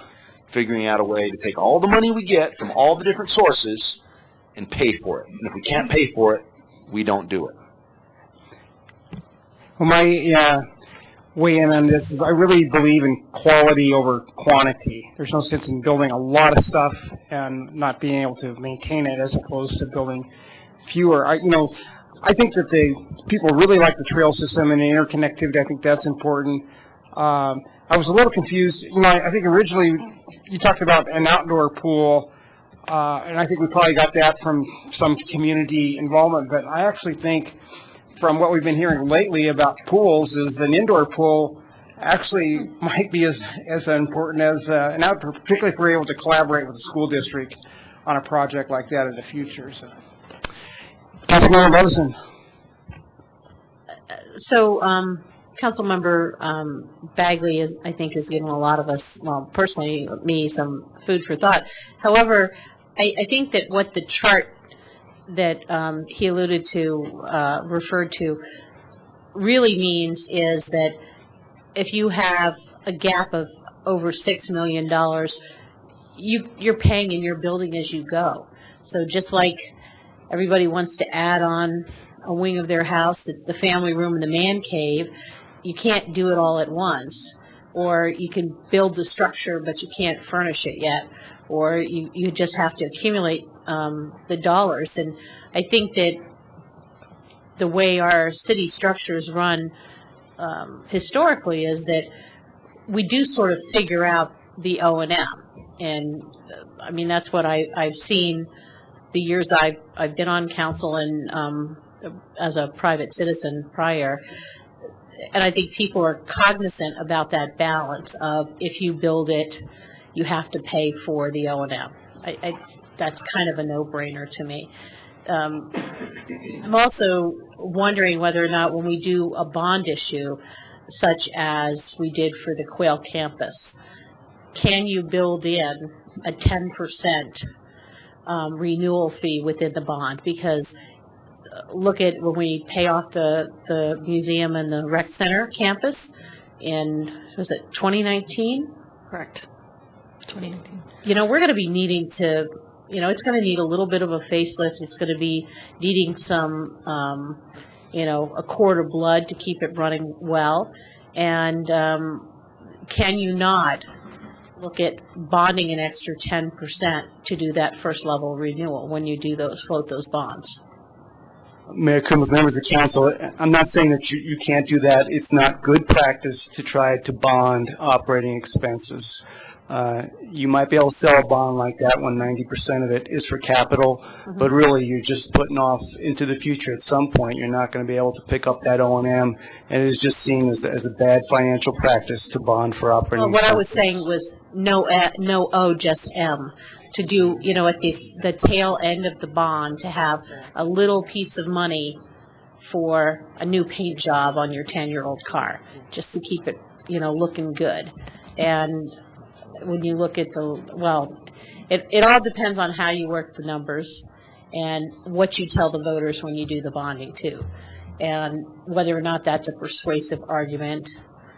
You know, or you have to look at doing a separate bond to say we're going to look at doing a bond to do certain capital improvement projects that might be more unusual, that we don't have the budget for in our 5-year plan. I think there's a whole bunch of ways to talk about the issue, but I think that it's not rocket science, and we can figure it out. Let me just clarify. You could certainly do capital improvements, enhancements with a bond, and in fact, we've done that with improvements to our water system in the past as well with bonds. What I'm getting at is the annual type of operating expenses is what you would avoid doing with bonding. So. Right, and I was not suggesting that. The other way to look at the issue is, just as we shifted street maintenance to an enterprise operation with sales tax, you know, I'm not really comfortable about doing that with O&M for this level of facilities, just because when you get into a situation and your sales tax revenue takes a hit, you're scrambling and you're back in the same situation that Harold has begun to educate everyone that you don't want to be in, that you don't wish on your worst enemy. So I would just like to look at a balanced approach about being honest about how much it's going to take to maintain. However, looking at maybe increasing the fees that people pay to, part of what you do when you pay a fee to use a facility, a part of it is what you're going to do there that day. What about a utility fee? But part of that fee also covers the fact that the maintenance has been done on the building and everything else. So I think you need to look at the fee structure. I also like the fact that you're continually reminding us that the numbers that we're seeing actually are coming out from the Parks Master Plan. And when we spent a chunk of money and a chunk of citizens' time asking for the opinion to say we're not going to look at the priorities that were set by the community and try to reach some of those goals that they thought were important, I think we need to remember that. So I appreciate you reminding us of it. If I can jump in, you made the comment about the sales tax position that we're in. That's actually the position we're in now. because that projected growth rate over time reversed itself. I mean, we're not on that projected growth rate pre-2008. So that's the very position we're in today, because that sales tax is the bulk of what we were using to fund the O&M in the general fund, and so that's what we're trying to move around today. Councilmember Santos. Thank you, Mayor. No, and Councilmember Levinson brought up a very good point. We had these great focus groups. Tell us what you want. Unfortunately, we can't afford it at this time. Everyone wants the Hummer, but probably we should be driving the Kia at this time. You save up. You do your due diligence. You save up that money until you can afford it. As Councilmember Samori said earlier, perhaps we just shore up what we have, make it the best that we have. Perhaps make those facilities a little bit better that you possibly can. The problem is, every group wants their niche, and I get it. This group wants this. This group wants a cricket pitch. This group wants better softball fields. This group wants tennis courts. This group wants a indoor pool facility. Sure. The seven of us just can't write that check because the funding's not there. We need to shore up what we have to have a functional system that can sustain itself. And then once the economy turns around, that we can actually, and I'm really glad we did the master plan. That once the economy turns around, that we can see ourselves, that we could potentially inch out of, okay, then we can maybe start working our way through the 5 to 10 year plan. We bring these things phased through online as we can go about. Until then, we need to, fix what we have and make it as best as we can. As the mayor said, quality over quantity. I think that's the best choice that we have at this time. Until some, hopefully Twin Peaks Mall or the Village at the Peaks comes online, or some other magical, mystical dollars are going to come into the city. Unless something else comes in, everyone's dreams may just have to be put on hold, and I know no one likes that. When you start asking for things, you want them, and you want them now. But sometimes you have to wait. Now, those good things sometimes will come when you wait. Let's shore up what we have first. Councilman Levinson, could we let Alex speak, and then you can... Yeah, he's explaining. Okay. Councilman Samori. Thank you, Mayor Coombs. See, I was formulating what I was asked, and you caught me off guard. Actually, why don't you go ahead and speak? Let me formulate my thoughts. Thank you, Mayor.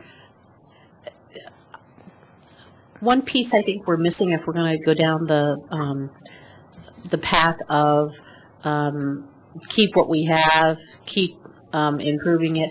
The more we haven't looked at the issue of if you have your capacity for a facility is 100 people and you raise the intensity of the use, your O&M is still going to go up because there's only so many times you can slide down a slide, how many thousands, and once you hit a million or a billion kids sliding down a slide, that's a useful life per they figure out of a slide or whatever.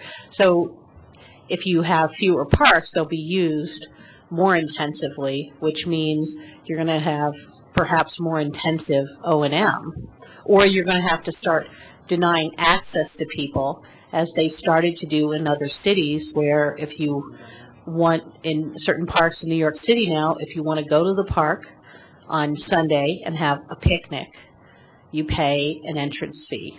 If you want to go during the week where it's less used, you don't pay an entrance fee.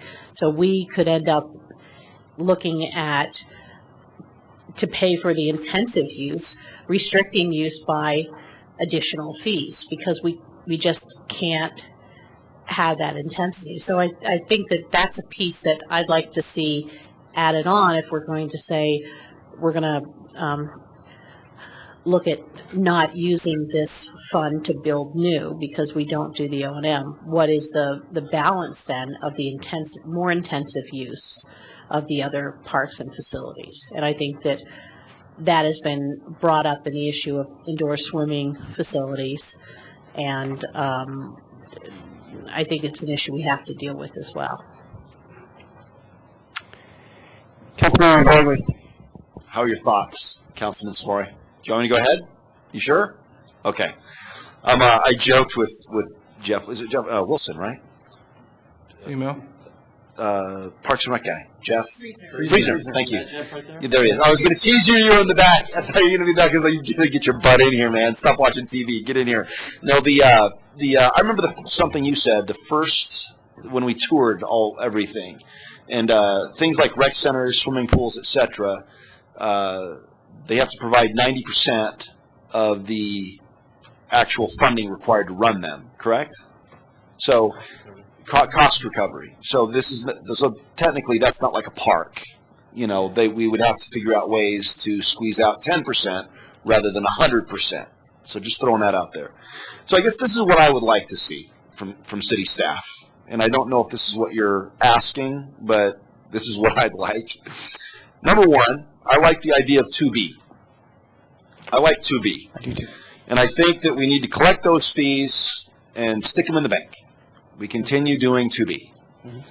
I think then that we need to have staff explore all possible funding sources and categorize them into A, possible one-time funding sources, and B, possible ongoing funding sources, and then report back to council in a very short, succinct way. Here's a list of all the possible monies.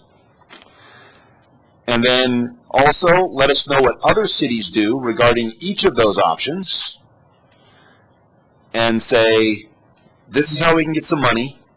This is what we can afford for new parks. And you put it into category, again, A, which is parks that do not generate funding, like Jim Ham Park, and then other facilities like rec centers and pools that would generate some kind of revenues. I think if I would feel comfortable if I had that information and data, being able to go after this funding source, go after this funding source, go after this funding source, use this to build this, use this to build this, go nuts. That's what I would feel comfortable with. Thoughts from my fellow council members? Well, I agree with you. They're looking for direction on which one of these options. I like to be the best of the options too. To be. So that's my 2 cents on it. Councilman Samori. Thank you, Mayor Combs. So when you first started with the presentation and you had the graph of what each community charges for their parks, you also said that some of them have other additional fees that are not included in that total fee that you showed us. Correct. Does the fee that we charge is all inclusive? We only charge a fee for community neighborhood parks right now. Okay. So the other communities, the additional fees that they charge consist of what? Some have recreational facility fees. Some have greenway maintenance or greenway impact fees as well. So they separate out the different. Some sales tax and property tax. Yeah, but as far as impact fees, yeah. So are these options that we can consider? Right. Yes. Okay. There's actually some questions I was going to ask you all to Okay. Okay. So the other point that was made out is that, when we have public involvement and they tell us what they like, which is great, but whenever we do the public involvement, it's usually focused on a particular aspect of the community, like parks. If we were to then take this public involvement and have parks, streets, other things, and ask them, okay, here's what you told us you want. Where would you like us to spend the money? They might show us a different attraction or need to where they would like the money to go instead of parks. So although I appreciate the fact that we go to the trouble of involving the community, sometimes I think we do them a disfavor by only showing them one facet of the community that we want them to talk about. Whereas I think we ought to give them multiple choices and say, okay, if you had $1 million, how would you spend it? And where would you want to spend it? Or 7 million. So that was a thought that I'd like us to consider, because as we go forward with public community involvement, we ought to look at that. Actually is part of, if you remember back to council when we talked about the software update and part of the reset, that's actually a discussion that is going to occur associated with that process. And if option 2B includes a new pool, I'm all for it. Councilmember Finley. Thank you, Mayor Coombs. On our chart of what other cities charge for park improvement fees, if we did 2B, would we be number one in the most we could charge in the entire Front Range? Well, right now, for how the chart is laid out for single family, yes, that would be the highest for single family, Yeah. correct. I probably won't vote for that very reason. I like to be number one, but not in that way. Councilmember Robinson. Yes. So what I'm seeing in the difference between 1B and 2B is it kind of boils down to a person uses a park, a square foot does not. And so when I was reading other parts of the information, the census really shows that we have a little bit higher census data on the number of, when I was looking at the options around the workforce housing, our census data says that, we're like, I'd have to go look at that section, above what it was more like a 2.9 or something, as far as people in multi-family apartment buildings, and so per unit. And so, I think that a person goes to swim, a person goes to the gym, a square foot or a 10 by 10 bedroom does not go to the gym. And when you're looking at, we won't have the opportunity to kind of link the two issues tonight, even though it seemed like we would. When you look at the fact that due to the economy and other things, people are going to be living in smaller amounts of feet, then you're going to become more disjointed with the fee structure than actually what the true impact is going to be. If I could jump in on that real quick. Councilmember Levison, you bring up the ultimate discussion with regards to people versus square foot. And I think first of all, I think both are viable options, and logic can be applied to either one. And so on the side of the equation with regards to why would a square footage basis make any sense, things that I think should be considered or at least looked at is the city has control over the permitting of square footage. That comes through the building process. We know what size houses and apartments we're approving, and so therefore, if we wanted to go to, you could get a fairly customized permit fee based on dwelling units. And what that does, the square footage another way of looking at that is that that's the potential for occupancy levels. And so without the city prescribing how many people are going to be in any one given dwelling unit at any given time, similar to the way the water impact fees are done, they are done around the capacity of what that dwelling unit could put on the system at any given time, whether today or in the future. And so I think there's variable ways of looking at it. Obviously, you're right. People use parks, square footage of buildings don't. But on the other hand, it's an impact fee that's looking at the potential impact and the potential for capacity to use the parks ultimately. And so I think there's logic either way.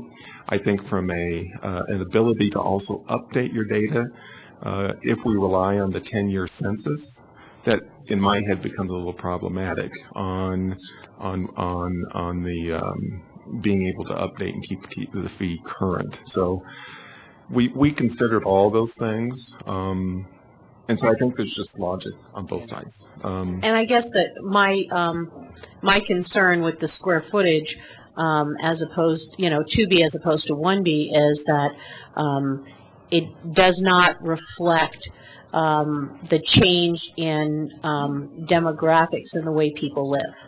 And there is beginning a shift of people coming back home to live, to get their feet on the ground, plus elder care.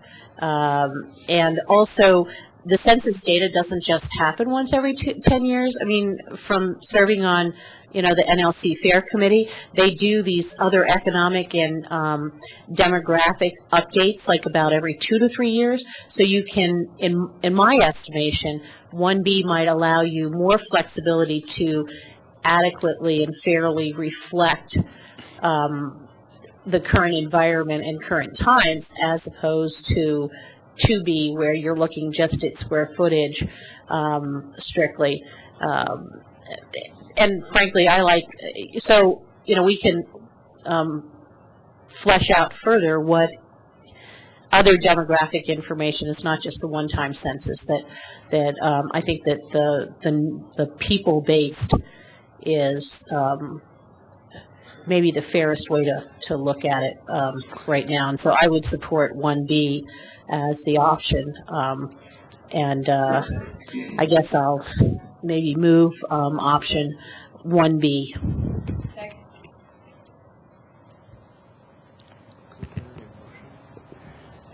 Councilman Samari.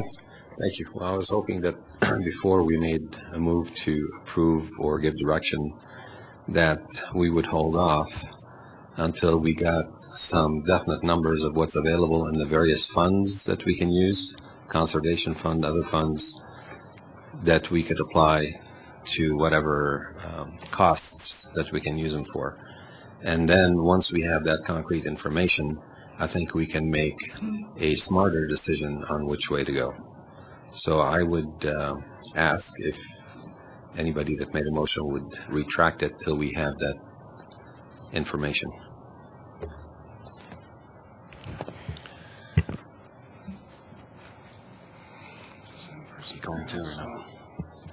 Councilmember Geller. Thank you, Mayor Coombs. If Councilmember Levison, you retract your motion, what I would do is I would move that we postpone this vote on 1B, 2B, or whatever option we would choose. But I would move that I would move, if there wasn't a motion on the table, that we direct staff to hold off on this discussion so that they might be able to explore all possible funding sources, dividing it into one-time funding and ongoing funding, and specifying what these funds are permitted to be used for, and then bringing that information back so we might have better information to make this decision. And if you retract it, it's so moved. Councilmember Levison. Thank you. Well, I think that part of that could be done simultaneously. Plus, we've had an interim fee floating out there for how many months now? It went in effect at the beginning of November. Last year. Yeah. So, I mean, this process, I mean, I know you guys are working really hard, but I imagine there's other things with the budget and things and other items we're going to consider coming up that this is not, I guess we can direct that this is your drop everything top priority, but when I'm considering what we're looking at for our work with the budget to try to shoehorn in another discussion where at least we could maybe run simultaneous analysis on these other points and at least get something nailed down that's more permanent than an interim fee, then, I'd rather do that. Otherwise, I could see that it could drag out another 8 to 10 weeks because I would like to have, if we're going to not take any of the advice from our citizen board at all, I'd like them to take a look at that additional data analysis we're asking for too, and get their opinion on that. So I can't remember which week of the month they meet, but to throw, Mondays, is it the second Monday? Second Monday. But it's too late to put it on their agenda for Monday, so that wouldn't go on until their September agenda, which means we wouldn't see it until the 1st of October, and and then we wouldn't have anything resolved possibly until December, maybe. So I would just like to, maybe let's just take a vote on 1B, see where we are. Before we do that, Brian, they're asking us to separate this thing out into two parts. One part is what's the fee for the one-time expense, and then we'll have another discussion on how we're going to fund the operations and maintenance and renewal as a second part. We can't really solve all of that tonight in one thing, or even so to give them direction to work on their budget. I think we need to give them some sort of direction. And square footage, I like it because it's simple. We can control it. It's an easy stat. And then because of the laws of averages, sometimes you get one person living in a 3-bedroom house, and sometimes you'll get 6 people living in a 2-bedroom house. But on the aggregated average, who cares? I mean, it's just a way of generating the funds. And whether an elderly person lives in, moves back in, they're not going to be using the parks anyway, probably. So I just think that we need to give some sort of direction tonight as to which way we're going to go. And, I really like the 2D option, but I guess we have the 1D is what is on the motion's been made for. So, Councilmember Baldwin? Thank you, Mayor Coombs. If it's between, if we just want to talk about and give staff direction on is it per person or per square footage, that's not my issue. Okay. My issue is the numbers. How much we charge per square foot and how much money in the hole we are. And so giving staff direction to move forward and say, hey, go nuts, collect some fees, spend the money, plan your budget. I had a mentor once that would always tell me it's better to be right than fast. And so I would rather have the data and be able to make a decision with the data. So I'll be voting against it so I can make my motion and hopefully getting the data. Councilman Santos. Well, the thing is that however this motion passes or fails and whatever comes up, we could still run both options, and then we still have the budget process to implement whatever happens. So basically what we're doing is talking about whether or not, whatever we do now is not policy yet until we get to the budget process. Correct. Actually, if I can jump in, what we were trying to do is to get a broad policy sense where the council was, so we can then narrow those down and focus on a handful of issues. So I'll be honest. Well, let me jump in. Because to be honest with you, I don't like either one. I don't like any of them. So I don't think I don't like, one. I didn't like 1A, 1B, 1C, 1D. Call them 1, 2, 3, 4. Call 1B, 1. I hate those. Basically, what we're doing is we had it to where we thought where it was reasonable fees for single family to multifamily. Now we're going to raise those fees again, but we're not, because we still can't figure out how we're going to make our system work. We were sent a recommendation on a parks maintenance fee from the PRAB board that was supposed to sunset. They wanted to extend it for 5 years, another $3 additional. Again, not dealing with the issues that we had that were supposed to be dealt with. That's my problem. We're not dealing with the issues. All we're trying to do is raise more fees, but still not dealing with the issues that we have. We vote and see how it goes.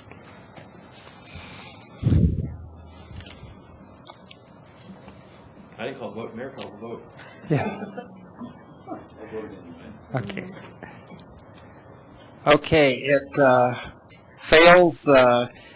Councilmember Levison 4, and Councilmember Bagley, Councilmember Santos, Mayor Coombs, Councilmember Finley, and Councilmember Samori dissenting. And then Councilmember Witt absent.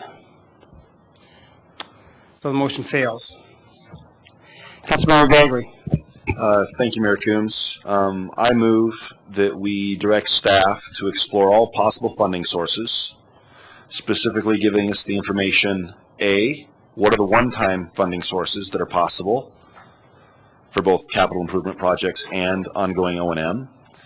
B, what are the ongoing funding sources for CIP and ongoing O&M?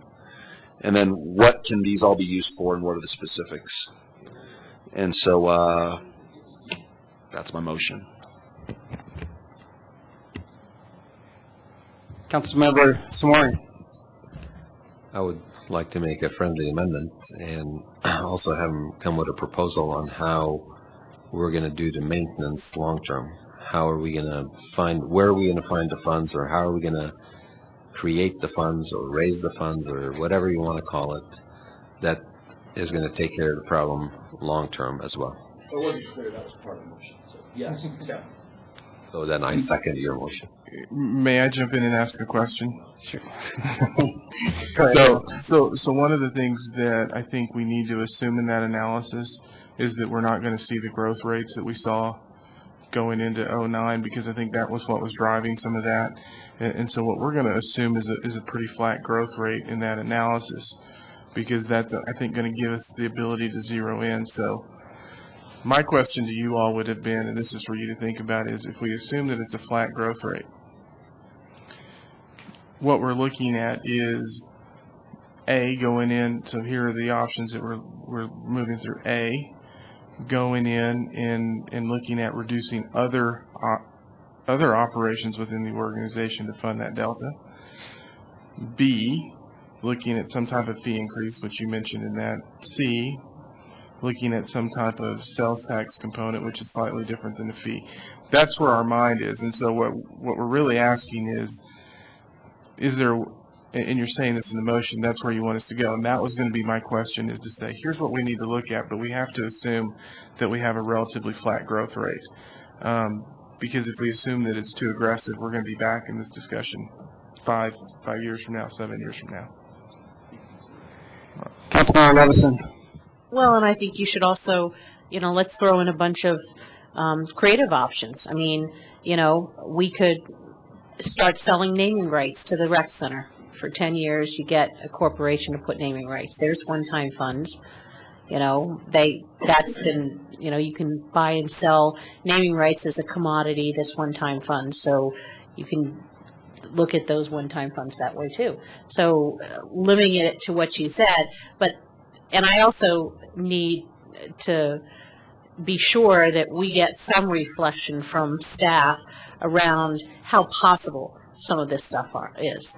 I mean, if you're selling naming rights to a Division I football stadium, that's one thing. If you're selling naming rights to the rec center in Longmont, Colorado, that's another thing. So can we monetize the value of something like that? And how aggressively would we want to get with advertising that, you can name a building for a fee? So the answer is yes, you can monetize that. I've been part of that before, so it can be done. Again, that's a policy direction that we would really need to see, because That would be really new for us. It would be very new, and what you talk about is your facilities that people are going to want to do that. It's going to be sandstone in the ball fields there, because just the amount of people that you have there. And so there are ways to look at it, and I'm not saying you have signs on every fence, but you could have Business X sponsors this playing field. And I have seen that done, and it was successful. That would also be a policy shift where it would be almost rebranding city facilities too, and we could look at monetizing a whole bunch of things. Fire stations, splash pools, parks. City hall. So what I will say is, from my experience, they're typically going to look at two things: the number of people that go there, and the demographics. So it would be probably very, very difficult for a fire station, but it would be your chance for success would be higher at a baseball field or a swimming pool, just because you're going to have more folks there. So. And Councilmember Bagley is going to put that naming right. He's going to buy that indoor pool naming right. He'll be the #1 person, the honorary Brian Bagley pool. We don't even want to put memorial in there, because he's going to be alive and he's going to use it. Councilmember Bagley. Thank you, Mayor Coombs. Only if you put me up by picturing a Speedo. I was going to say something very similar. I'd like to see, in addition to that, when I say one-time funding sources and ongoing funding sources, for example, when I was looking at the ongoing park maintenance, there were a couple in there that I'm like, that's not a lot. I'd pay that to have the name of my firm called the park. I was like, I'd pay that. So that's what I was thinking, something like that.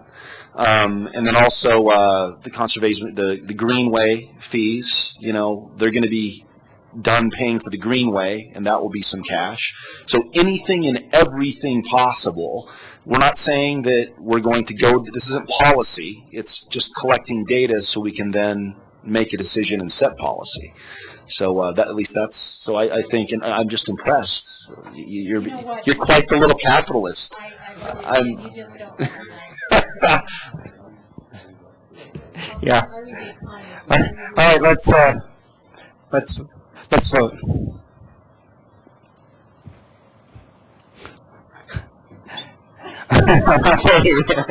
It passes 5-1 with Mayor Coombs descending and Councilmember Witt absent. I have a quick question for you, Harold. So you guys are going to budget now with just basically the interim fee that we've already got, and you'll just plan around that for the time being instead of going to like 2B, a higher fee structure? Is that? So as we're moving into the budget now, so we're going in with, in terms of the park improvement fee, we're going in with the interim fee.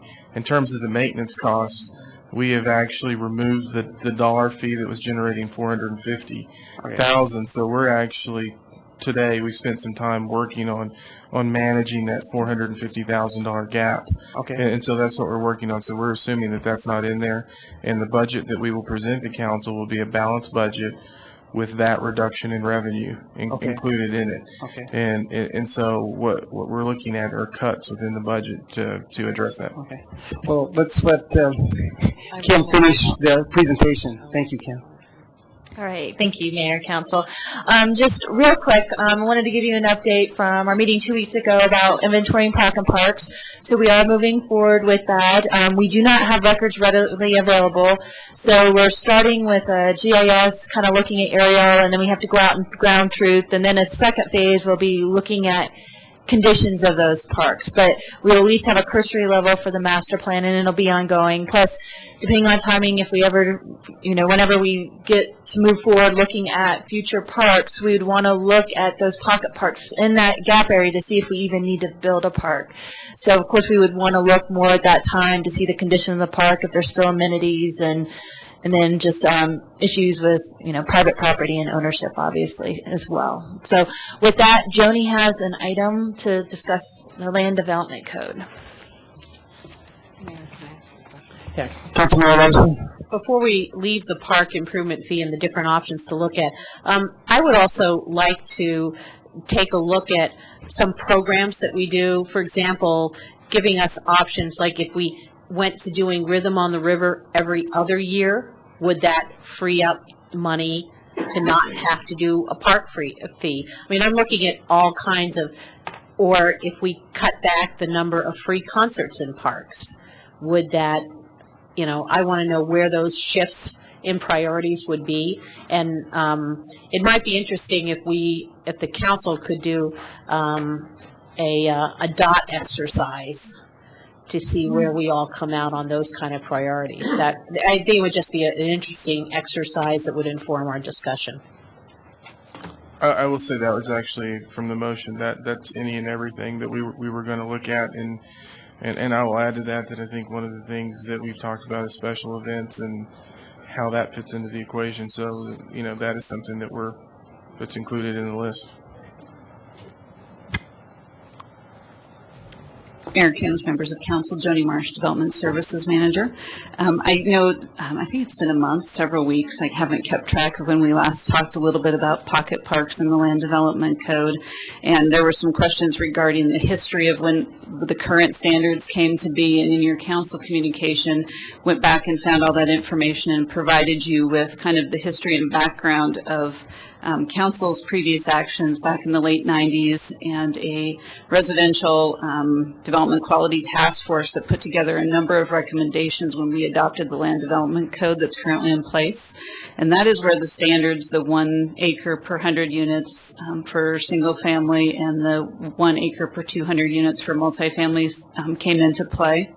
That's also the time at which we increased the standards for single-family non-PUD common open space from 5% to 10%. And keep in mind with the common open space standards, they're cumulative standards. So there's not common open space standards and pocket park standards. Pocket parks count towards your open space requirement. So your buffers, your detention pond, your pocket park all count towards that number. So there's not separate requirements. We've provided council with some options. Obviously, we can take a look at our Land Development Code and look at modifying the code, offering some changes to how that's currently laid out. The size, the location, whether or not we even want to have pocket parks anymore would certainly be something to be considered. Or perhaps we let folks decide if they would like to provide a pocket park, and if so, they could meet city standards, but that may be a market-driven decision that we could allow people to move forward with at their choosing as part of their development application. Currently, we have not moved forward with any significant code work on this. We do have a code update list that we're working on right now, and we could certainly add this to it. But I think for us, it would be important to understand if council is interested in also looking at some changes to those pocket park requirements that we could bring forward at a later date to evaluate. And certainly part of that process would be taking that forward through the Planning and Zoning Commission for their review and evaluation as well. And I'd be happy to answer any questions or take any direction you might have.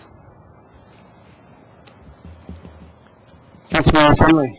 Thank you, Mayor Coombs. I have a question. So in the open space, common open space requirements, does that also include trails? Mayor Coombs and Councilmember Finley, in certain instances it does. So for instance, if you dedicate, say, a primary or secondary greenway as part of your development, we count 25% of that towards your common open space.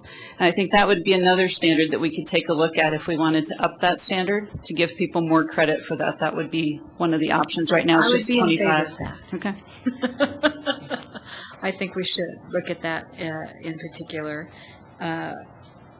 And I don't know how my fellow council members feel. I think pocket parks, personally, think pocket parks should be a market decision for a developer, but that I'm just one of 7. Anybody else have any questions for Joni? Councilmember Bagley. Thank you, Mayor Coombs. Just to be clear, so what you're seeking is just what that says, just how should we think about evaluating changes to the Land Development Code? And would you like us to begin that process and bring back some options to both Planning Commission and to City Council? On how to change it, but not necessarily to change it, and this is how we suggest we change it. Right. I think it would just be a starting base of, would you like to see changes? And we could bring you a number of options. We kind of laid out some basic ones for you in the council communication, but certainly we would put a little bit more work on that. But as you say, that's time, not quality. Right. I guess my question would be, not being a developer, I would like to know your opinion. I would like to know the local developer's opinion. And I would like to know the people who actually know this. And then the question is, I mean, I know Wendell Pickett's here. He's a developer. I mean, is there a problem with it? Not from a I want to earn more money standpoint, but from a we want to beautify and have our city moving in the right direction standpoint. So I'd be very much interested in hearing what would the procedure be in what would the procedure be to make changes, and then have those same experts say this is what we need to do moving into the future, especially since we're running out of real estate. We need to start thinking about redeveloping and changing certain spots in our town. And that would certainly be part of any public process we would prefer to conduct with the Land Development Code, is to assemble home builders associations, local developers, and people to participate in that conversation, so that we're getting an overall picture of the community, not simply either a staff perspective or a one development perspective. I think we'd like to see a more robust piece of information. I would move that we direct staff to evaluate a robust process on how to evaluate potential amendments to the Land Development Code, and have them report back to council with the recommendations. Okay, motion's been made and seconded. Councilmember Levison? So how long a process is that? So we're only going to look at one particular section of the Land Development Code involving pocket parks, or we're just going to look at the entire Land Development Code? Mayor Coombs, Councilmember Levison. So currently we're actually working on a rather lengthy list of code updates, as it's certainly time for the Land Development Code to have some revisions to keep up with current trends, and also to reflect those things that we continue to see as variance requests. The more of those you get, the more you know you're probably off base in terms of what your code is asking you to do. I think in terms of this particular section of the code, we redid the whole landscape section about 1.5 years ago. And we did not have any significant changes at that time to the pocket park or the amount of open space. So we have, like I said, probably 10 other items on the docket, and we can split those out and prioritize them, which is kind of how we're handling it right now, in terms of workload, doing them one at a time. However, if we went through the landscape design standards that included pocket parks, and we got, as part of that process, input from the very people that we're going to go back and get input now 1.5 years later in another 6-month process, it just seems like, are we looking for the answer that fits the curve of the data, as opposed to looking at the data itself? That would be my question, that if we've done the work once in the last 18 months, it seems like, and there were no objections, and it's the same group of people we were working with, I question why we should, go ahead and revisit it. The other part of doing any update to the Land Development Code is, I would like, when the original committee that set the comments around the placemaking standards, there is a very large degree of variance to the way density looks and how you arrange open space and how it feels. And I'd like to see that reflected when we're updating the Land Development Code too. And that's a much harder, I'll mention it again, there's like this incredible book that features Longmont in about 1/3 of the book, and from the Lincoln Land Policy Institute, called Visualizing Density, and it shows clearly how you could have much denser parcels depending on where the open space is. And I would recommend that any of these code updates. It all depends on how it feels. Things can be more dense, and where your open space can make it just by the configuration of buildings. And I don't know how I just like to make sure that we do it the right way. If there's a way to do the placemaking where you could increase the density by and it doesn't feel any more dense because of where that a common area is, then that's fine. But it just matters that we have that aesthetic quality and a standard in our community that people feel that they like where they're living because of those the way those amenities are set up. Okay, no more questions. Thank you. I guess we've got a motion. It's been seconded. I didn't get the question. I'm sorry, Mayor, I didn't get the question answered. How long a process would this be? Mayor Coombs, Councilmember Levison. So, I'm envisioning that this would take some time. Again, we have several code amendments that we're working through, and to assemble folks to come and talk and have a more robust conversation, I think it would be important to take the time to do that. So I wouldn't envision we'd be back to you in the next it'd probably take at least 6 months to probably do a good job of vetting all of those things. Maybe before the first of the year, we could get that back. So as we see, the Parks Master Plan adopted, and as we see new park fees evolve to what they're going to be, maybe we could try to coincide the timing with that together. Okay, let's vote.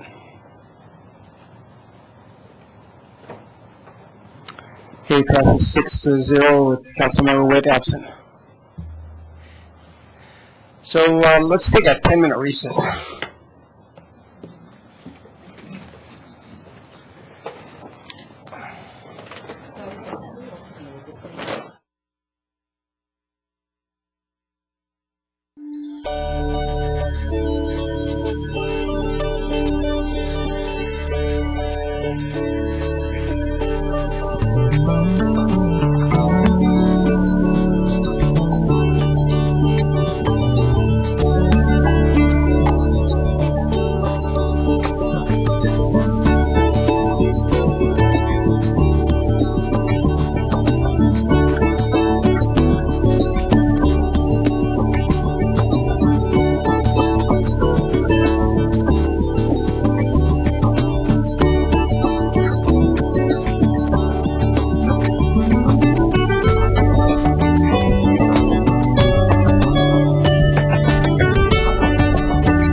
any guidance about a little issue.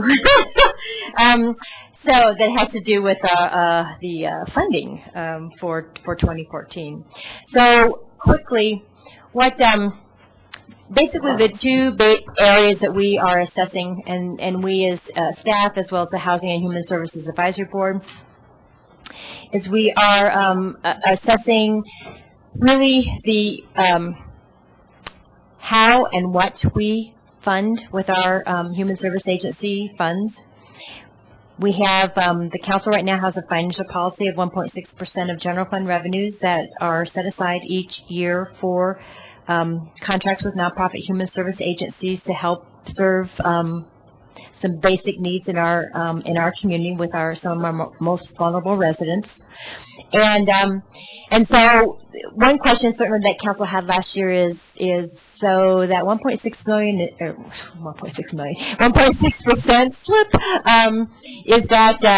is that too much? Is it going too fast? Should we be capping that? Should we be reducing it? Whatever. So just really the question about the amount, and is that current financial policy appropriate? And really what we've been working on more so the past few months is what kind of return on that investment are we getting as a community? What kind of impact do those dollars have on people's lives? Do they help make Longmont residents' lives better? And therefore, as a community, does it make our community a better overall community as a result? So what we have been doing since April is first we conducted an environmental scan, and that was primarily with staff resources. We were able to bring in a couple of people from outside of our department to help. And we did not do necessarily any primary data gathering, but we really looked at demographic data. We looked at existing studies and research that has been conducted, and really pulled out and took a look at what are some of the current and forecasted issues and trends affecting Longmont residents. So from that information, then what we did is we pulled together 5 community conversations that took place the latter part of June.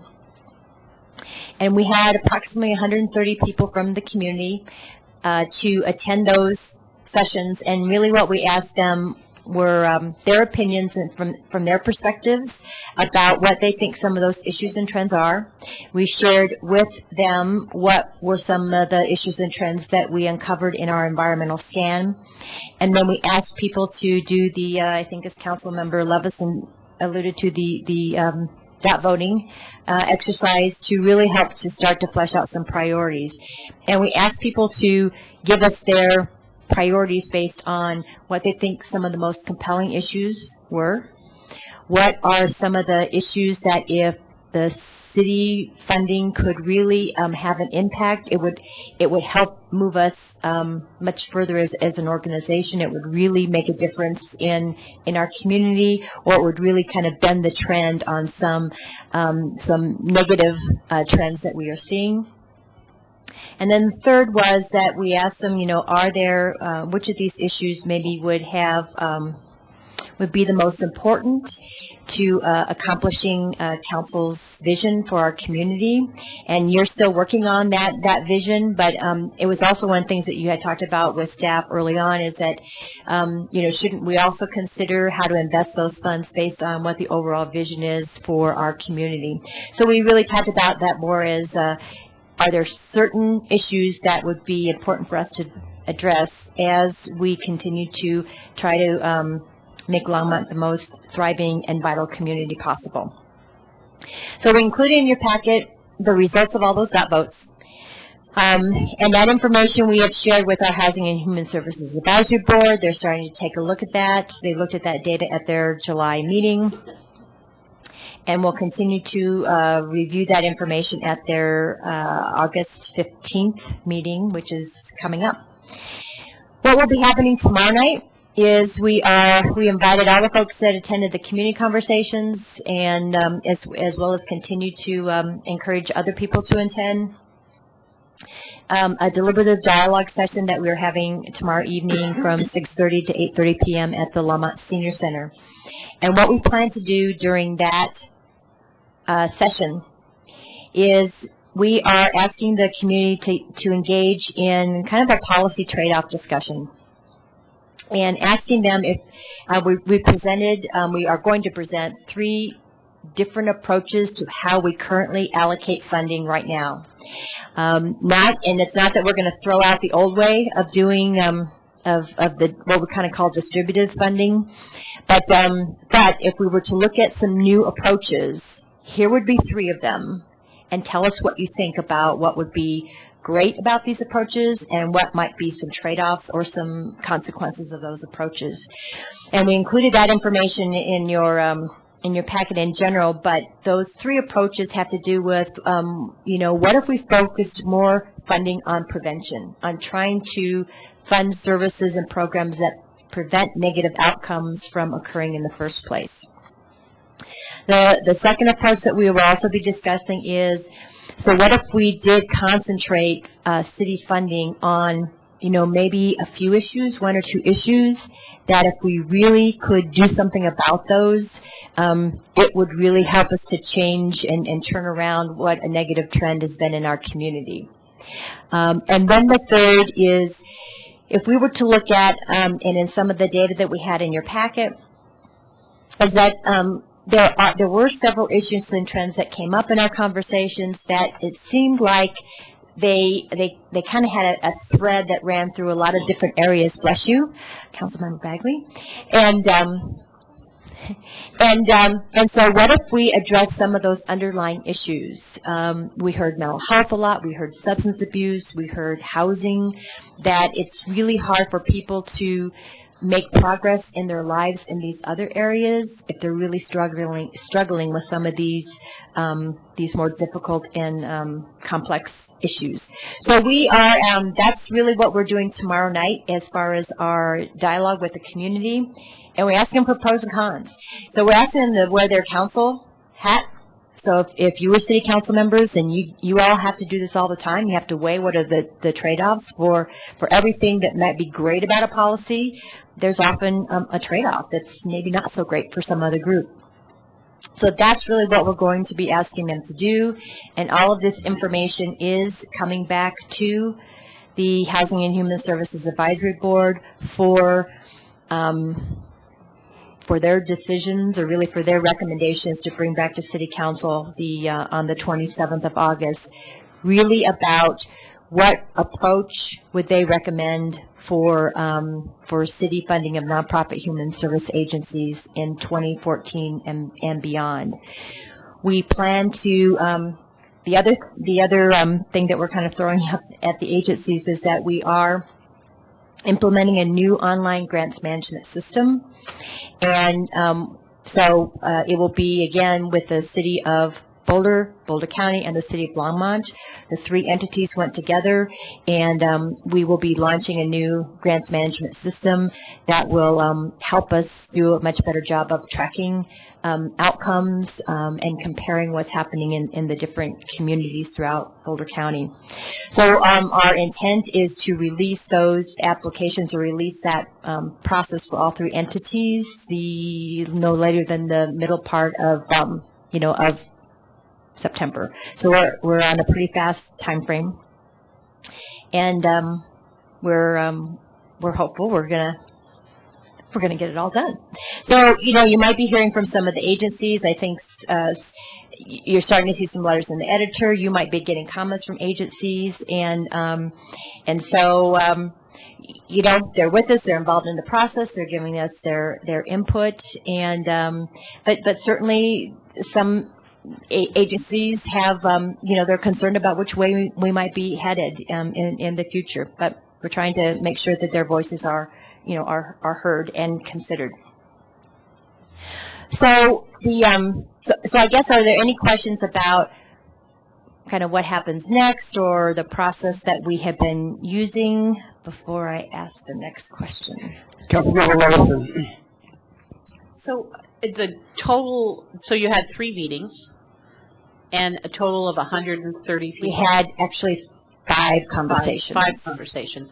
A total of 130 people. Of that 130 people, how many people were either board members or executive directors of human service agencies? A lot. Yeah, so I mean, I think they were the majority of the participants, probably 2/3 to 3/4 of the participants. So is our data skewed? Because we're not really, if our intention was to go to the public and ask people, I mean, human service board members or members of the public too, to see who they would or what issues they would, to me it's not enough people. 130 people, if half the room was packed with people who had a vested interest in the money, you know, to me that's not enough representation, and I don't see that you split out. I know that you separated out the agency staff from members of the public. So is there a big variance in the data? So Councilmember Levison, Mayor, and City Council. So we did color code those responses from ones that came from agencies and one that came from community members. And, you know, certainly that was a concern, you know, that we had. Obviously, the nonprofit agencies probably have the greatest stake in this effort. And so that's what we also are hoping that the information that comes from the community conversations really is one data set. It is not the end-all be-all for what the advisory board will base their recommendations on. So looking at the census data, looking at the reports and the studies that are that the community, at statewide, we're looking at all of that data that isn't necessarily skewed or influenced by what nonprofit agencies think. It's just what's happening. So the community conversation data is one set of data. And, you know, I think the other thing that we tried to do is the way we organized the conversation, we really asked each member to wear a policy hat or a broader hat in terms of the whole entire community. So everyone had to answer questions about all different kinds of needs, not just the ones that they might be most interested in. So it might not be perfect, but we did do our best to try to balance out where we might hear advocacy. It was a pretty controlled process. The one tomorrow night will be a pretty controlled process, so that it's not just an advocacy opportunity for any one particular agency. And how is our demographic as far as age? Because I know from a meeting we had with the Longmont Community Foundation, there is a big difference of opinion on charitable giving to certain issues depending on your age demographic. Right. So I would say where we are lacking is in the young adult age group. So that's where we had the most were adults or older adults, and would you say over the age of 40? I don't have that right off the top of my. We didn't ask that, but you know, I would say likely. Okay, I guess, you know, I'm looking at. It's nice to have the input. However, it's not as meaningful as to inform us. Right. So again, what I want to reiterate is that you're just seeing a little snippet. We have about a 30-page environmental scan document that's going to go with that and going to be considered. So you're just getting you just got the snippets of the community conversations, and there is much more data to come that hopefully will address your concerns, that we have broader input. And one last question. Are we also, and I've had continuing conversations with some human service agency EDs to look at what really is happening in the greater funding world, that not every agency, if you look in corporate foundations, they don't fund everybody every single year. They may fund 3 years in a row, and they ask people to take a year off. And so, you know, are we looking at any best practices that from the foundation funding level that would inform our process to be, those foundations really are trying to do the same kind of performance measurements. Are they spending their money well? And when it's taxpayer dollars, I want to make sure if we're saying to somebody, we're going to make progress on an issue, that we make some progress.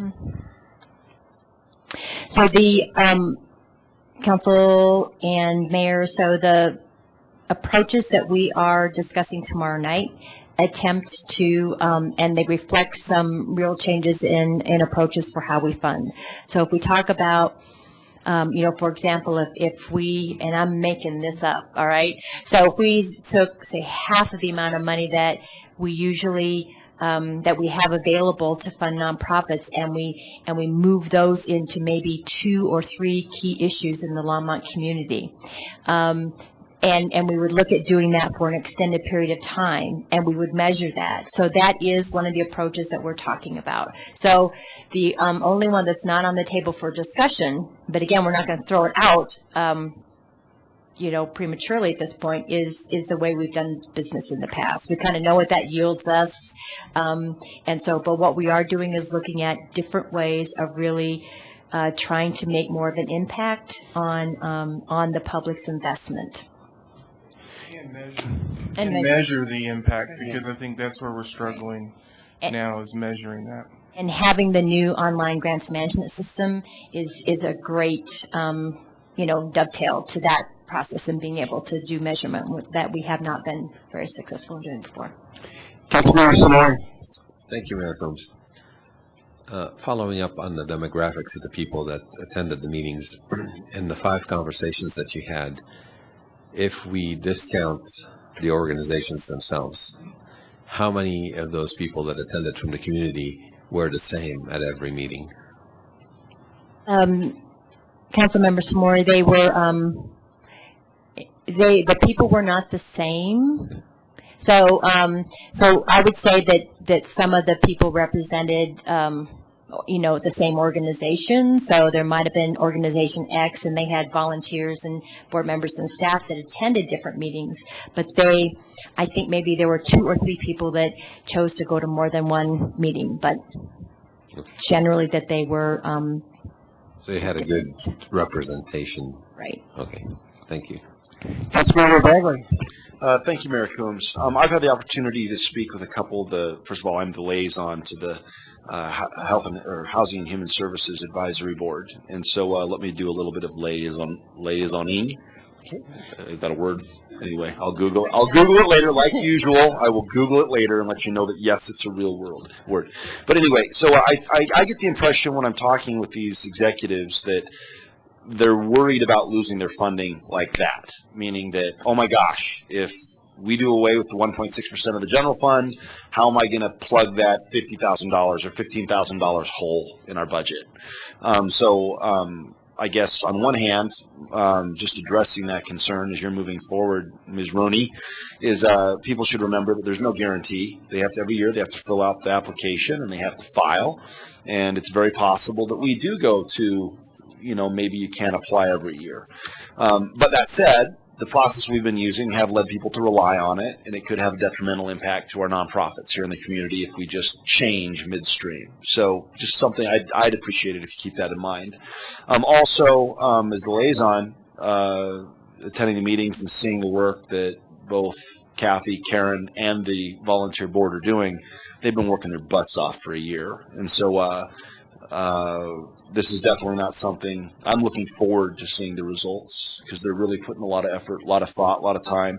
And I share council members' concerns about skewed data as a result of involving the heads of the nonprofits, but it's the best data we have, and they have a stake in it, and they're going to be pretty vocal. So I guess as we listen to them, I guess my concern is that we still need to listen to the executives, the nonprofits. 2, yes, we do need to seek input from the community. That's important too. But people who show up from the community are going to be skewed because they want to hear what's going on. I would like to reiterate, and I know that in the past there are certain council members, or maybe even council members now, one of 7, I would like your and Kathy's input, meaning that in my office, I've got staff, and I rely on them for their expertise. And I will say, I don't know how to do this. Go and figure it out and bring me your solution. So you've seen, how many years do you have the city?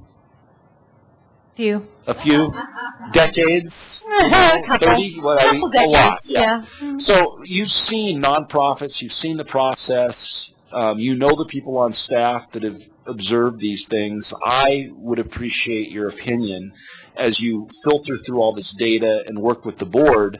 I would like to know what you think are those key issues that we can actually hit and make a big difference on. I would like to know whether what your opinion on 1.6, too high, too low, just right. So I know in the past you've been hesitant, but as a council member officially in public, I would like that input from staff. And we can choose to do what we can choose to ignore it or accept it, but I would like it. Thank you. Thank you.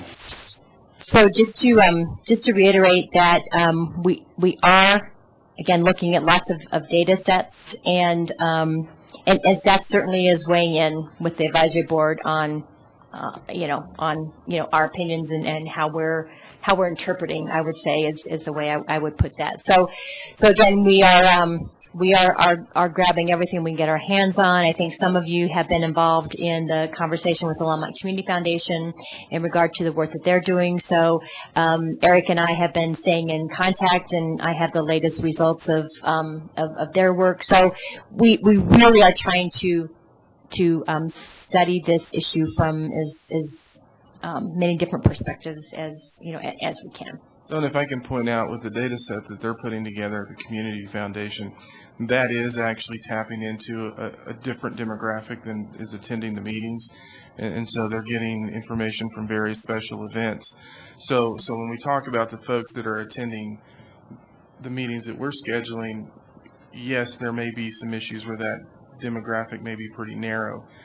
But we are grabbing this other data set, which is widening that demographic, so we're getting that other perspective in the conversation. And so one of the unique things that we saw in that data set was animal issues was really rising up in that data set as compared to the data sets that we traditionally see.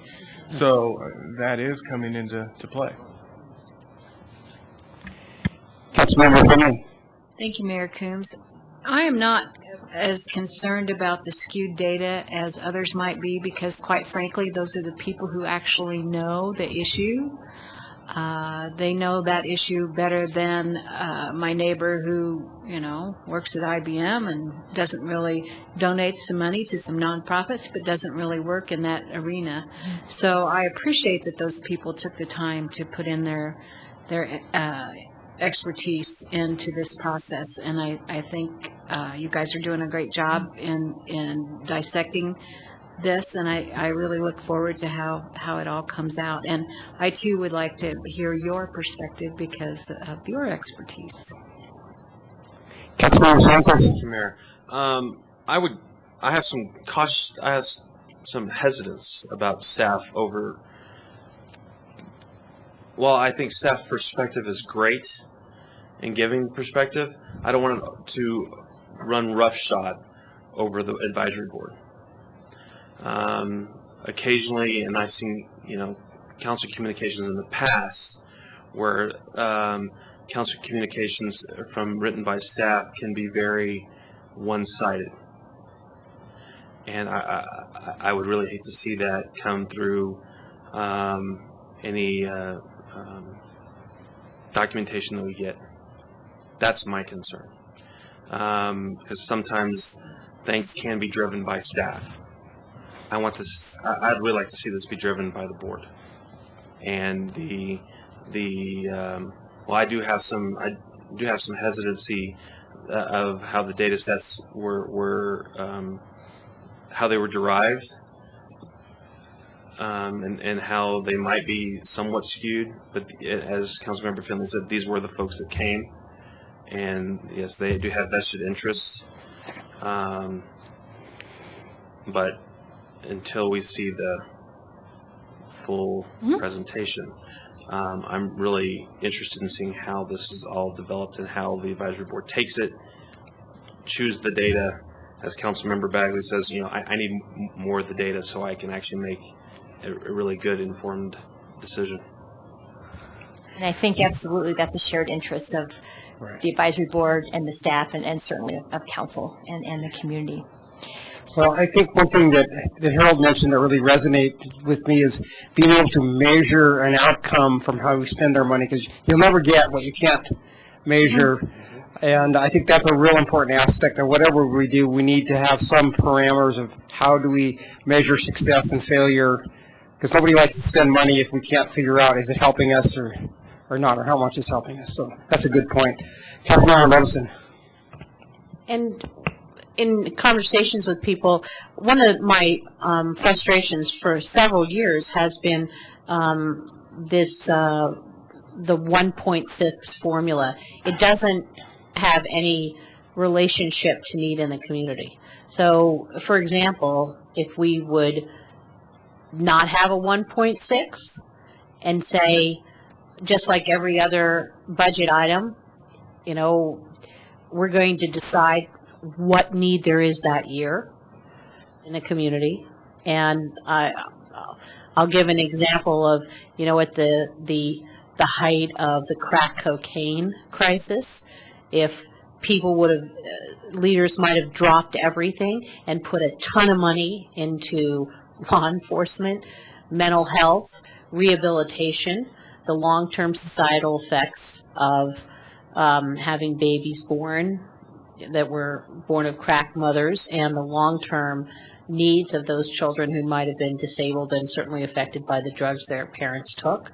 The preventative aspect of it, you know, you can't prove the negative sometimes. However, if you laser focus something, you might be able to save the ongoing need or an increased need in the future. And I think that I've been doing some reading in this area, and there's a very big nationwide discussion going on about how do we deal with people that are poor or just at the poverty line, and what happens when people make too much money and they lose public benefits, and how you make sure people don't slide back by deciding, you know, you lose your child care because you get 25 cents an hour raise, and then you quit your job so that you can make your family can still be sustained when you can't make it, even if you're making 25 cents more an hour.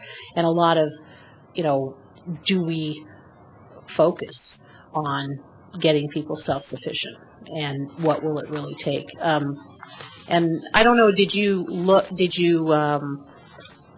I guess one of the important things for me was the data that for our RISE program, how much I got an epiphany the night we looked at, depending on what the composite of the families are, what the needs are. Families with infant children and parents that are both working have much higher child care needs. And how do we address the long-term stability and success of families? And it's pretty wide evidence, widely held public policy that you know, a child that grows up in poverty has a very high likelihood of becoming or staying poor their entire lives. And I think that part of what's happening in our community, we haven't been able to break that mold. And that's why we see the same base need over and over and over every year. So I'd like to see some flexibility. If we have a great need in the community that we need to invest a little more money, do we have an option of not looking at 1.6, or do we have some way of right-sizing our investment in human services every year? So that's a great segue to my question. So I believe it was Council Member Santos that said, when we were talking about doing the needs assessment, and you said, you know, Karen, what you're going to come back and you're going to say, well, there's just not enough money on this green earth to fund all the needs. Well, there's just not enough money on this green earth to fund all the needs, and I think we knew that, you know, going in. So it is unlikely that we're coming back with, here is the, you know, if we had $2 million a year, we would solve all the problems. You know, we just aren't in a position to, you know, there's not enough money in you know, in our community to throw at some of these issues and and really take care of everything. So I think what, you know, if council has any kind of direction or preference tonight, it would be great to know before we go into our discussions with the Housing and Human Services Advisory Board on the 15th of, you know, given that we are still early in our budget reset process for all the general fund services, if you have any preference in terms of, you know, direction for us, if we looked at, say, for the 2014 process, that we just keep the funding level, or if and that's what we are reconciling to for 2014, or if you have some other kind of direction, we would like to have that be a little less. We would like you to stay with the 1.6% of general fund revenues. You know, so you don't have to give us that direction this evening. We certainly will be coming back on the 27th. But if you did have some inkling in terms of this 2014 year, while we are also resetting the rest of the general fund budget in the next year or so, correct? That if there's an interim and say, hey, for 2014. Keep it level with the 2013 levels, and then we'll continue to look at what does the future and the amount of human service agency funding look like as it relates to all the other general fund priorities that you have to, you know, to balance. Councilmember Bagley. Thank you, Mayor Coombs. First of all, I want to say I'm really enjoying this council meeting tonight. You know, not a lot of arguing, important issues. You know, I just like it. I guess the first, I just want to address one thing that keeps popping up. It's kind of like this subsurface issue. And since I've been on council, at some point, I get the impression that there was an allegation that staff might be overbearing and might be saying too much. My observation since I was elected was I see a reluctance on my committees by staff to actually get involved and express their opinion. And so I get the impression in talking with past council members that that might have been a perceived problem, maybe not an actual problem, but definitely a perceived problem. And so now when I approach staff, I even remember when our beloved Gordon Pedro, your predecessor, I'd ask him, well, what do you think? He's like, that's not my job. And even I'd say, well, what do you think? And he'd say, well, that's not Karen's job. And so, I mean, I'm constantly trying to, I feel like I'm constantly trying to pull out of staff, well, what do you think? And so I certainly echo Mayor Pro Tem Santos's concerns, but still would encourage you to feed me. Balance. Yes. And so I guess my comment, I do want to address the, I had written here before I even said it, that it doesn't matter how much money we have to give to nonprofits, it's never going to be enough. There's never enough money, no matter what you want to buy with it. My concern of reducing the 1.6% is that once you start reducing your charitable giving, so to speak, it's really easy to just never give it back. And so I don't think it's so much, I mean, especially in a time when, you know, we do have budget concerns and whatnot. So I would be hesitant to lower it. I would also be hesitant to increase it. I don't think we should be talking about how much. I think we should be focusing on how are we going to use our scarce resource to the best extent possible. We've been using 1.6%. We're used to 1.6%. I don't think we're in a position to increase it, but decreasing it, I wouldn't be a fan of.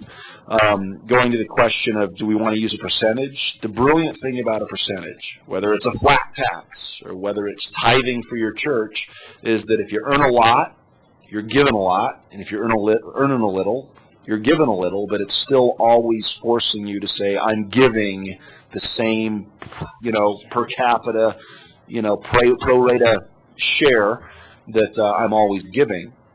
So I, for one, I don't think we should change the 1.6% because I don't think we have any data, expertise, or indication other than general philosophies and ideologies to say it should be more or less. And so when one doesn't have the answer, one shouldn't act. So I think for this year at least, we should stay at 1.6% and really focus on the question of how do we use this scarce resource, meaning 1.6% of our general fund, to the best extent possible to have the biggest maximum impact on our community. Those are my thoughts. Councilmember Larson. And I think that the question of the 1.6% actually became very apparent of a raw number when we shifted the proportion from 85-15 to 87 whatever and 13. And we didn't have any greater demonstrated need in the community, but because we shifted the allocation of how we split the tax revenue between general fund and capital programs, the raw number went up.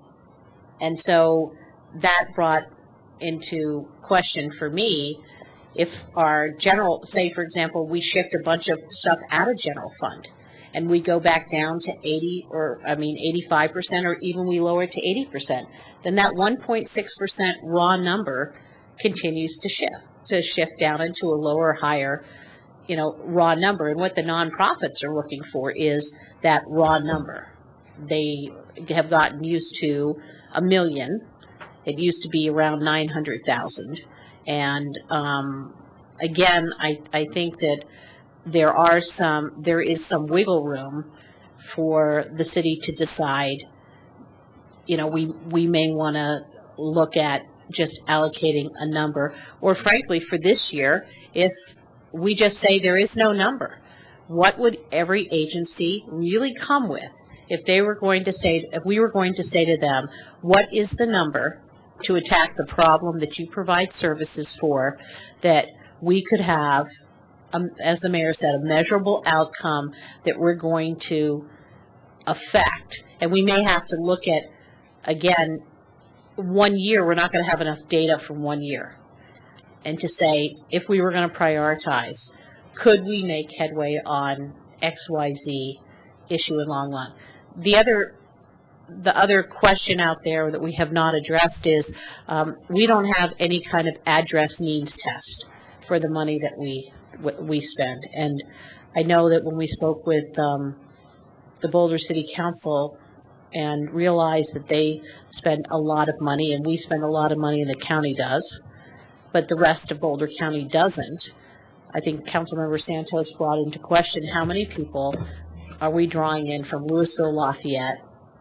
And I know the agencies maybe don't have that, but percentage-wise, I would really like this to be going to Longmont people. It's Longmont tax money.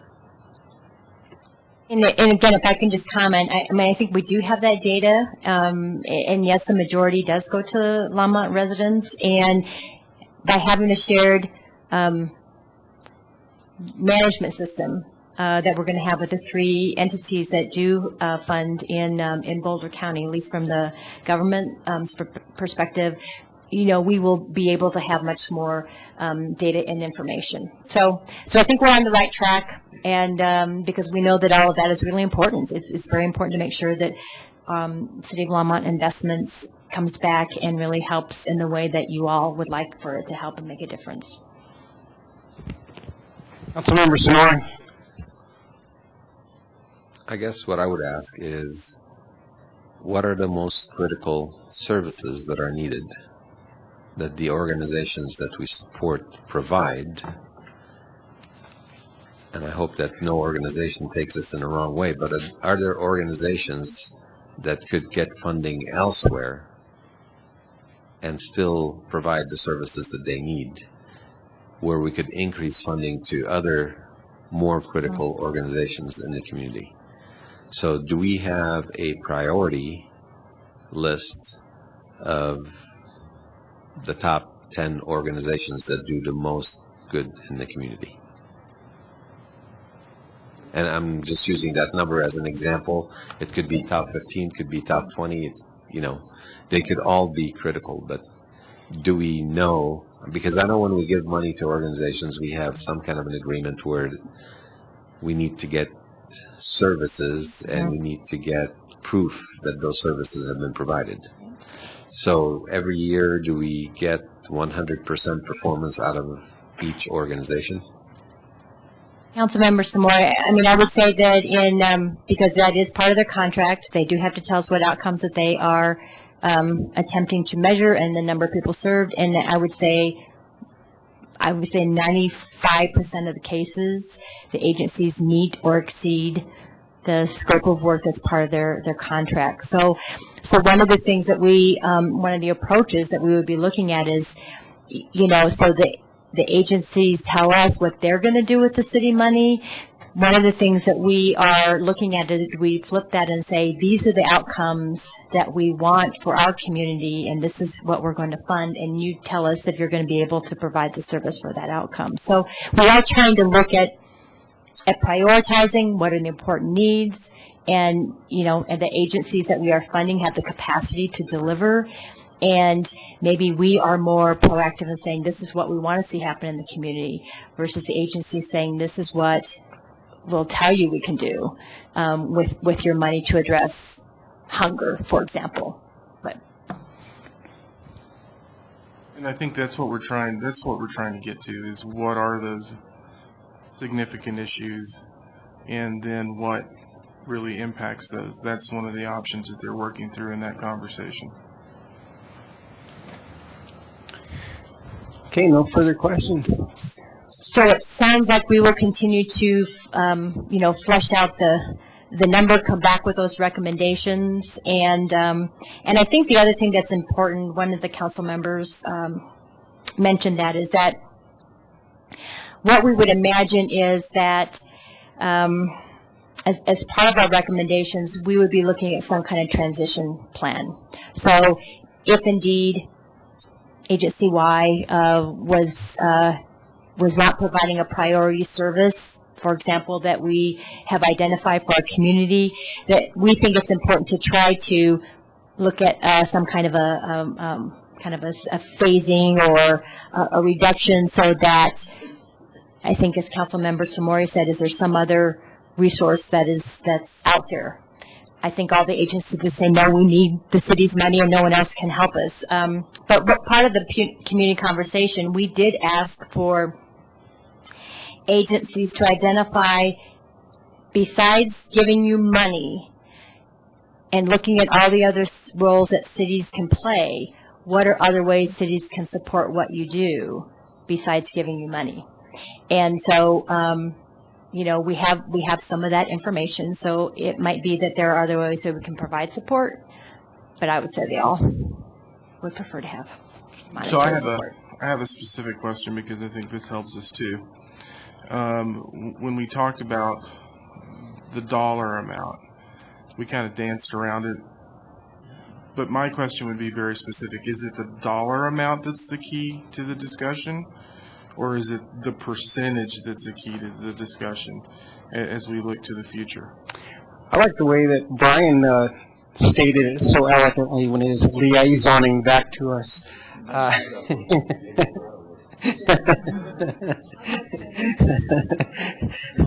But I know that this percentage, I like the idea of a percentage. Maybe there's some skewing to this percentage because the same amount doesn't always go to the general fund, but I just like the idea of a percent that you allocate. I mean, like we allocate a percent to our tithing to our church. It's just like when your income goes up or down, it can go up and down. When the economy goes up and down, it's just a self-scaling. So I do like that concept more than the fixed dollar amount myself. So I agree with Brian's logic on that. Councilmember Samori. Well, I don't know how much logic there was in that, but how did we come up with 1.6? Well, let's see. So there's a lot of history. So I would say that when the source of the money to support nonprofit agencies, and this is like way back even pre-Roni, moved from federal revenue sharing dollars to general fund dollars, then it started out as that amount that did come from revenue sharing equaled about a mill of property tax, more or less, for the city general fund, and that's how that initial transition was made. And then, and I can't tell you when this happened, but it was sometime in my 20 years with the city, is that mill of property tax remained pretty static. There wasn't a lot of growth, and so the advisory board at that point in time came to city council and advocated that that we go from a mill of property tax to about 1.3% of general fund revenues, which at that point was about the same amount, but it allowed for growth. So as the economy grew, as our general fund revenues grew, the amount available for agencies would grow, and vice versa. If it was to, constrict, then it would reduce the amount. So that's kind of the quick and fast summary. And there was a bump in about 10 years ago from 1.3 to 1.6, and that was because the council at that point in time was interested in putting more money into subsidized childcare. And monies were coming out of the one-time funds to help subsidize childcare, and council said go ahead and roll that into and increase that percentage to 1.6, which equaled the amount of money that we were distributing. Does that help? That's kind of the history. Councilmember Finley. Sorry, do you want to go ahead and ask? So are there any matching funds that we get from the federal government or the state to that 1.6?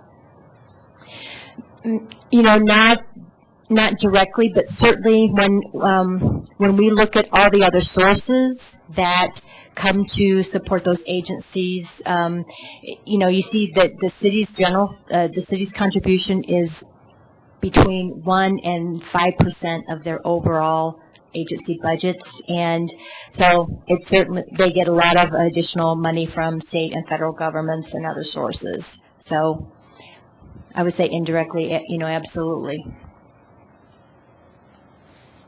Councilmember Finley. Thank you, Mayor Coombs. I as Brian, who liaising with the Human Services Board. It's not a verb, but thank you for supporting. No, actually, that is a word. Is it really? Yes. Liaising is a word. Yes. Liaising. You're not liaisoning, you're liaising. Yeah. Not lazy. I like the percentage just for that reason as well. As he said, it goes up and down with the good times and the bad times. And there's always a need. There's never not a need. So I think that's a good approach. Councilmember Santos. Thank you, Mayor. It doesn't go up and down with a percentage. If you look at attachment 2, percentage of change for previous years. So, What chart is it? attachment 2, Is there a chart? What's the title? Yeah, what's the page? page number on your paper packet would be 85.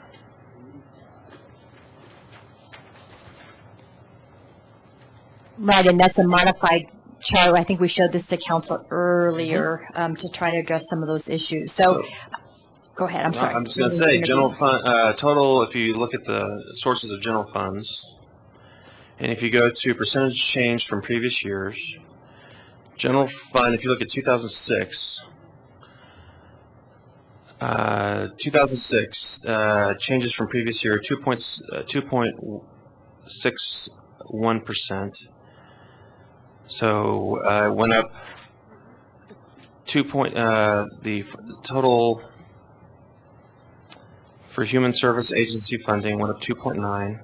2007 0.69%, 0.41 for human services funding. 1.08% for general fund, 1.09. So while the general fund went down, human service funding went up. 2009, 2.75%, 2.35. So that year went down. The adopted budget for 2010, general fund percentage went down negative 1.25%. Human service funding went up. Well, it went up a little bit, 0.04%. So it doesn't always go down. In fact, it's steadily increased, even with bad budgets. I kind of like a fixed number. But again, I don't have the data, as Councilmember Bagley so eloquently puts it, when we don't have all the numbers yet. And I would agree with that. We don't have all the numbers yet. So to say that 1.6, and I will in just a second move that we continue the meeting, we don't have all the facts yet. So until we do, I'm not going to advocate for either less, continuing what we're at now, or more. So I would move that we continue the meeting to finish this topic and the rest of our agenda items. Second. Okay, that's what. Okay, passes 4-2 with Councilmember Bagley and Councilmember Finley descending, and Councilmember Witt absent. What would have happened if that was a 3-3? It was failed. Picked up right where we left. No, they did everything. Yeah. So, Mayor, if I can comment on that, I think certainly, again, when we looked at this, it is kind of all over the board. Sometimes it's a little higher, sometimes it's a little lower, and certainly one of the things that we heard earlier on is that obviously what is involved in a general fund revenue is beyond sales and use tax and property tax and fees. So, and there's administrative transfer fees, there's percentage of grants, and I think, we heard pretty clearly that there would be a desire that some of those general fund revenues probably not be considered, in the formula. If we kept it a percentage, it would be more of those, tax revenues and fees that make sense, and not some of those other general fund sources that probably go into the scenario that Council Member Santos was talking about. So I think we certainly understand that from a staff perspective. Councilmember Madison. And I think that it's having a straight percentage doesn't actually give you any influence on what the actual right size of this work is in the community. So when the economy was terrible, and we had shifted our percentage differently, it went up. However, it goes down if we shift things back and if we start taking other parts that we count as eligible for this 1.6% set aside. Again, we weren't really able to react to maybe a greater need for human service agencies to do the work in the community. So when times are really, really, really good, we should have a lower number because there's less need. Or we shift, or again, we look at where are the needs, even in a good economy, where we can have an influence to make things better in the future. And so we don't ever have any of those discussions at all. And I think that it's a good thing to have those discussions because, for example, the Bill and Melinda Gates Foundation are going to do away with malaria. Pass out nets, they're going to do everything. And actually, that's a worldwide problem, and they have decided that they are going to laser focus and they are going to take care of a scourge disease. It doesn't happen a lot in the U.S. So there is that trade-off. Do you laser focus, and what are you willing to do? And sometimes we may want to spend more money if spending a little bit more money gets us better results. So, and there are a lot of other issues out there that we haven't addressed that might be new that will come to us, so we don't have any indication now that we're funding. Councilmember Bagley.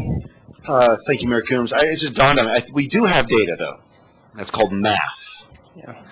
And so what I think would be a good idea is if we froze 1.6 right now relative to the general fund. Maybe just throwing it out there. You freeze the 1.6 relative to the general fund, and as items are both added or taken to, you adjust that 1.6 so it proportionally remains the same to the general fund. Now, you got to be careful when you do that, though, because if you start with 100 and you increase it by 20%, and then decrease it by 20%, and increase it by 20%, and decrease it by 20%, over time that number gets lower. So there's a mathematical formula that's tricky to actually keep it proportionally the same. But you could start by saying hold it at 1.6, and then do what? Well, kind of. You just take the average of the two. But anyway, but that way you could hold it right now at 1.6 and keep the same proportion. Yeah. And so that way, if the general fund goes from 100 million down to 20 million, it's still proportionally the same. Just an idea. Something to consider. All right. Do you have enough direction for us? Yes. Yes. I appreciate your time, and we will be back and your input. Thank you. Thank you, Karen. All right. It's time for mayor and council comments. Councilmember Finley. Thank you, Mayor Coombs. Of course, I must mention my business of the week, which this week will be Olin Farms out at 8627 North 95th. They hosted a dinner out there for us last night, and El Presidente and his wife and the council members from Ciudad Guzman. And it couldn't have been more lovely. The food was great. It's healthy. It's wonderful. They have a farm stand open out there, and you should go check it out. It is corn season. They have gotten peaches in, and their tomatoes and peppers and everything are just absolutely wonderful. So I would encourage everyone to go shop at Olin Farms. I also wanted to address a less fun thing. We've gotten a lot of comments about the mosquitoes spraying that we've done. I wanted to read just a few things that we actually did do in trying to notify the public, but I'm not finding that particular email. We did notify the public in many ways, but it is something we probably ought to take a look at in the future when we're going to spray, how to better notify our community.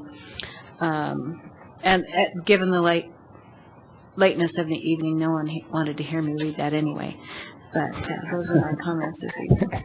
Thank you, Bob. Councilmember Santos. Thank you, Mayor. On a relatively good note, I would like to acknowledge Brad Power for being named a trustee to the Urban Land Institute. So, Brad, congratulations. On a more of a not so nice note, we received several emails regarding a night jump by Mile High Skydiving. Usually in the past, we received notification from Mile High Skydiving that they were going to do night dives, skydiving. Apparently this time we weren't. The airport manager, Tim Barth, wasn't notified. And we received an email that Mile High felt that they didn't need to notify the city. I'm disturbed that we weren't notified, just a simple notification to the airport manager so we could notify residents in the surrounding area that that was going to happen.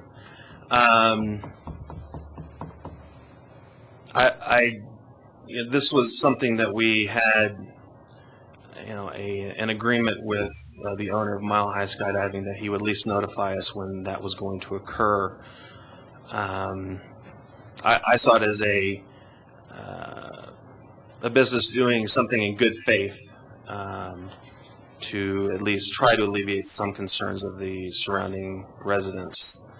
I'm very disappointed that that agreement is pretty much brushed to the side.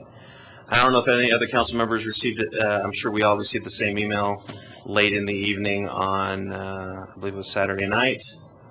I put in a phone call into the owner of Mile High Skydiving. I haven't heard back yet.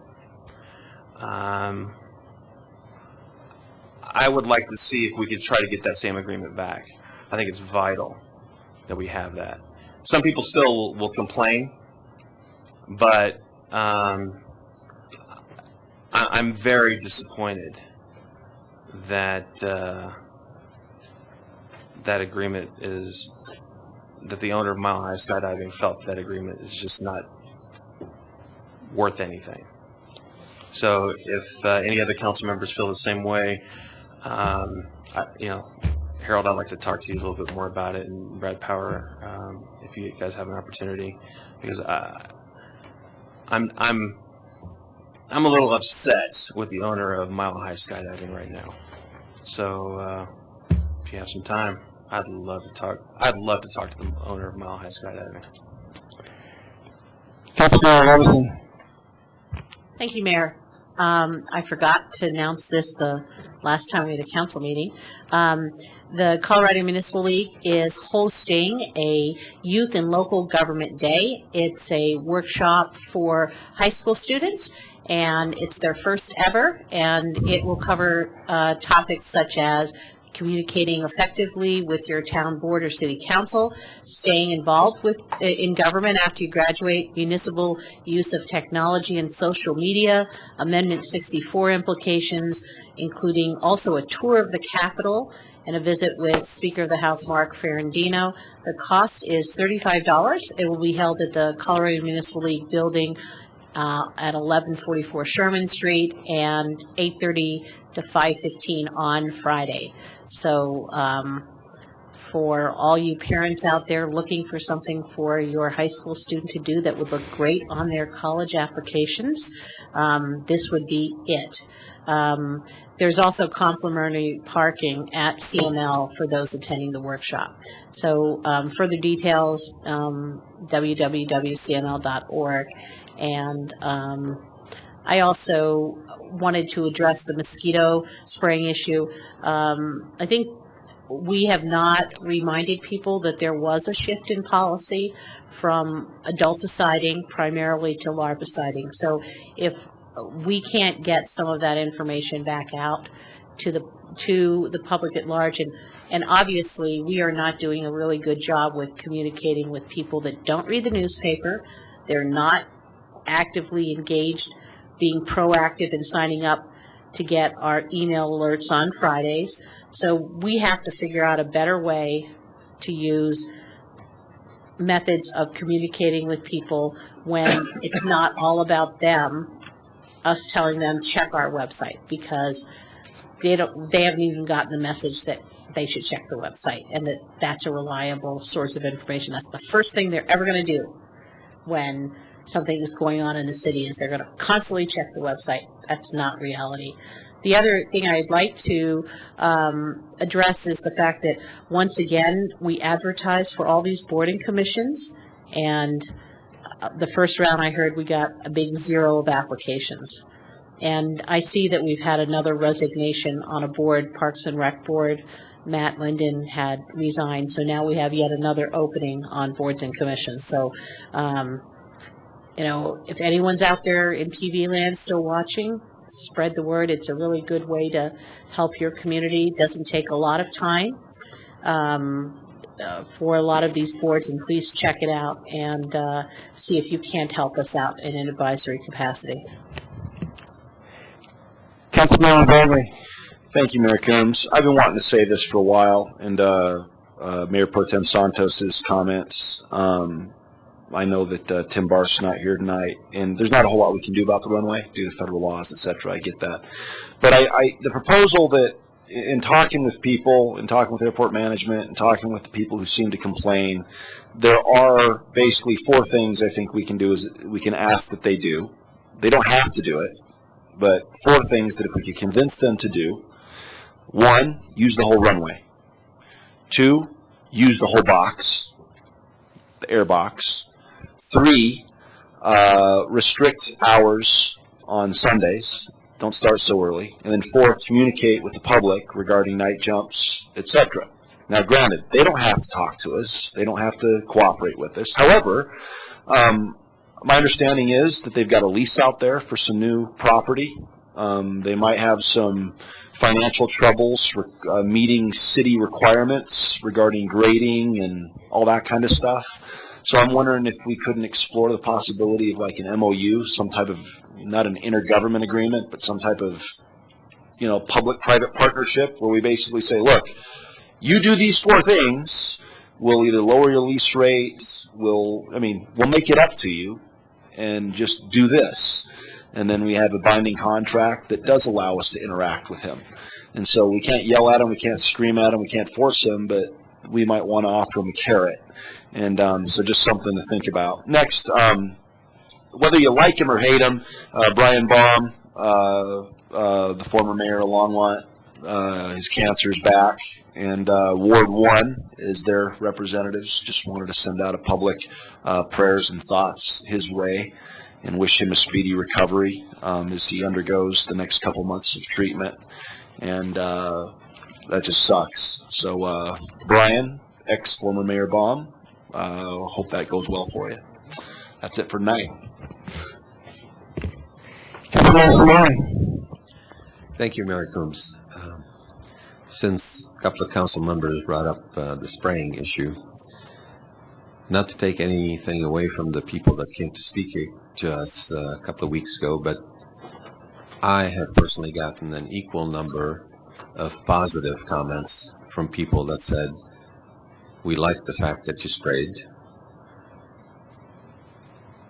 At grocery stores, via emails, via phone calls, and a lot of comments in the paper if you read the paper. So I know that a lot of people came to talk to us saying they didn't like the spraying, but just because they didn't hear people say that they were okay with the spraying doesn't mean that there weren't people okay with the spraying. And we don't make those decisions lightly. And we have to do what we need to do to protect the whole community. Okay, well, first off, I'd like to thank Tim Barth for hosting the Sister City this morning at the airport and allowing myself and the mayor of Goose Pond to go up in a classic 1928 open cockpit plane. When I was up there, I was just surprised at how much water there was around Longmont, particularly that St. Bern corridor. I mean, you see a few of these ponds like McCall Lake. When you get up there, there's lots and lots of water. To me, they look like mosquito breeding ponds.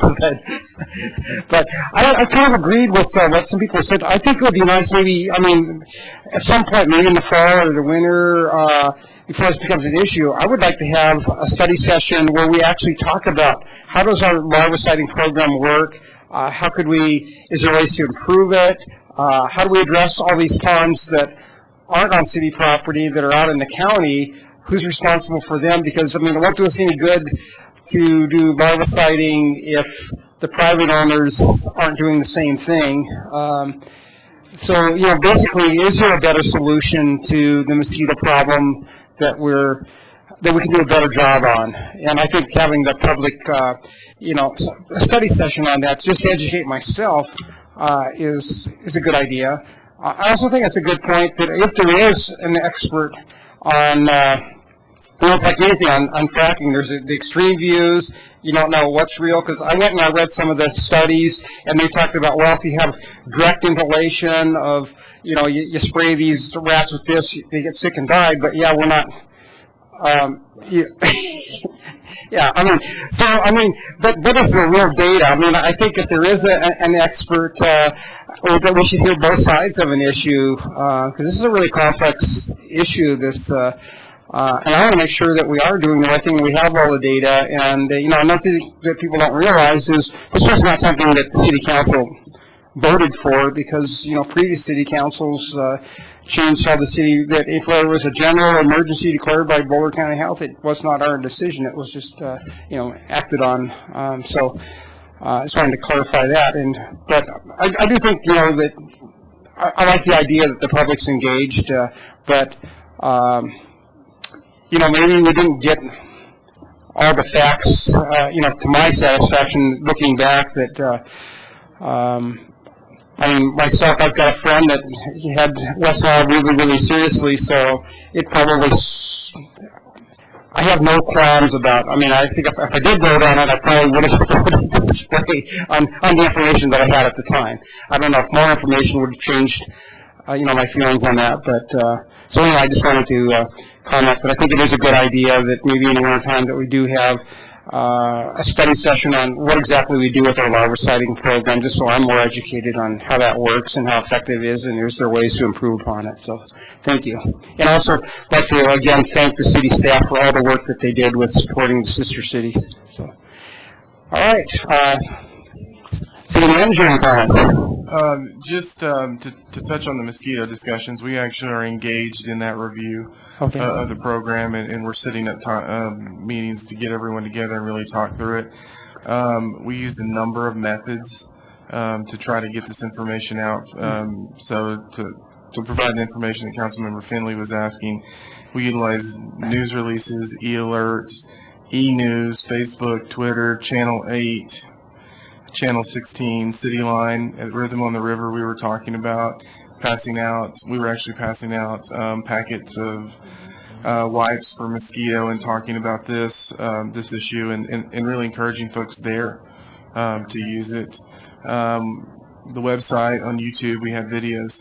The one thing we know is that obviously for some folks in our community, the information's not getting to them, so we're going to get together and really talk about if it's not getting there, what do we do to get it there to a certain extent. You can saturate it so much. So we're going to be reviewing that and also reviewing the larvicide program and going over it, and then we'll bring that information back to council. So I just wanted to let you know from a staff perspective, we're already engaging in those conversations. Thank you. City Attorney, any comments? No comments, Mayor. All right, this meeting's adjourned.